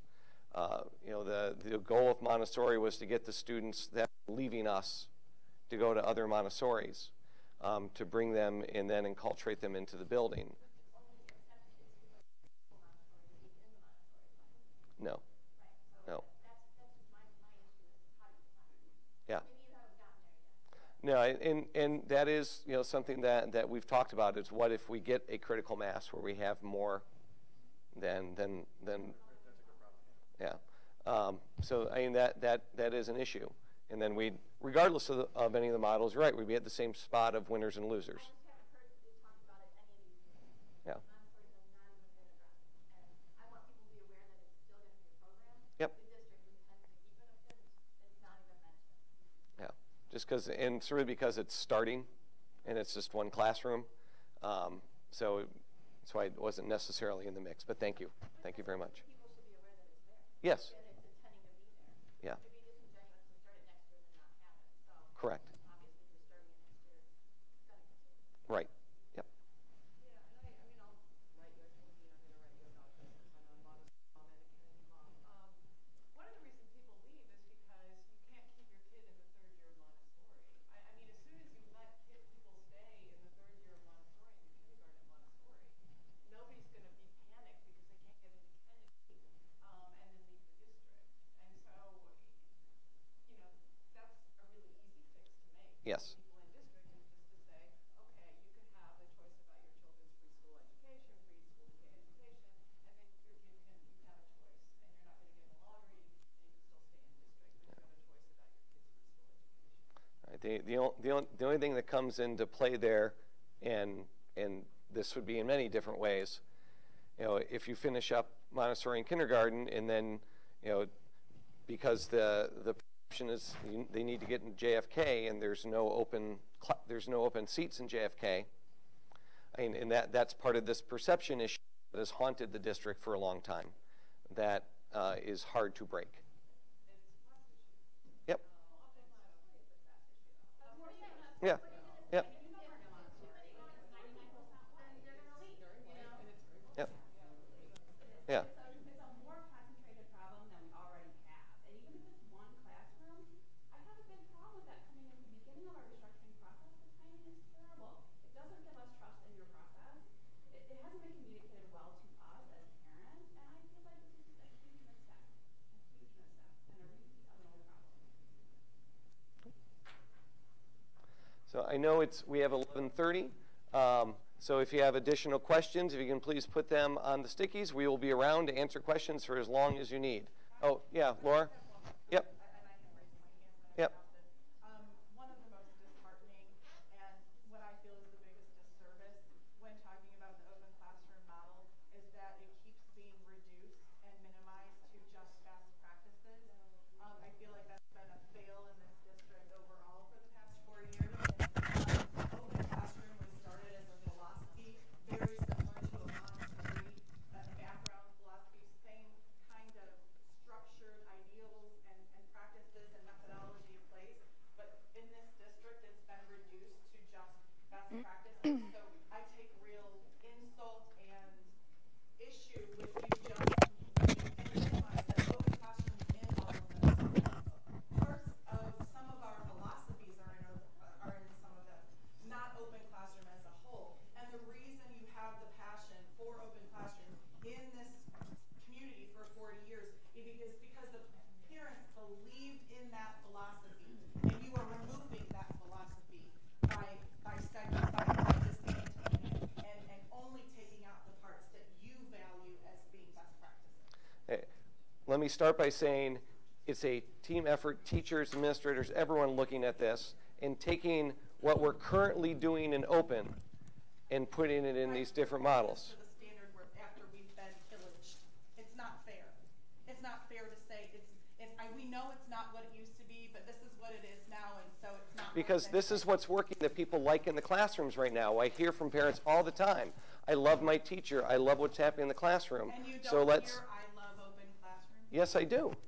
Okay. And have you heard from the families and the residents who've been here for decades who have attended open classroom themselves and who identify that as part of the fabric of their community? Yes, I also hear from the parents that have been on the opposite end of that. So we have many different voices within this district, and this district has not done a good job at embracing all those voices throughout its history. I concur with you. So what the solution is not easy, and it might not be what's been up on the screen. I would say I concede to you that this is a very complicated, difficult, and complex problem. I'm a social worker. I have a degree in sociology, anthropology, and I have a specialization in diversity. So I know what you're facing. I get on paper how things look. I'm just trying to drive home that this is a community, and you cannot broad stroke something on paper and hope that it sticks. And that's for any of them. That's for any of the models. I think that there's more risk in other models. So if anyone has any additional questions, we will be here. So thank you for taking the time, and have a great day.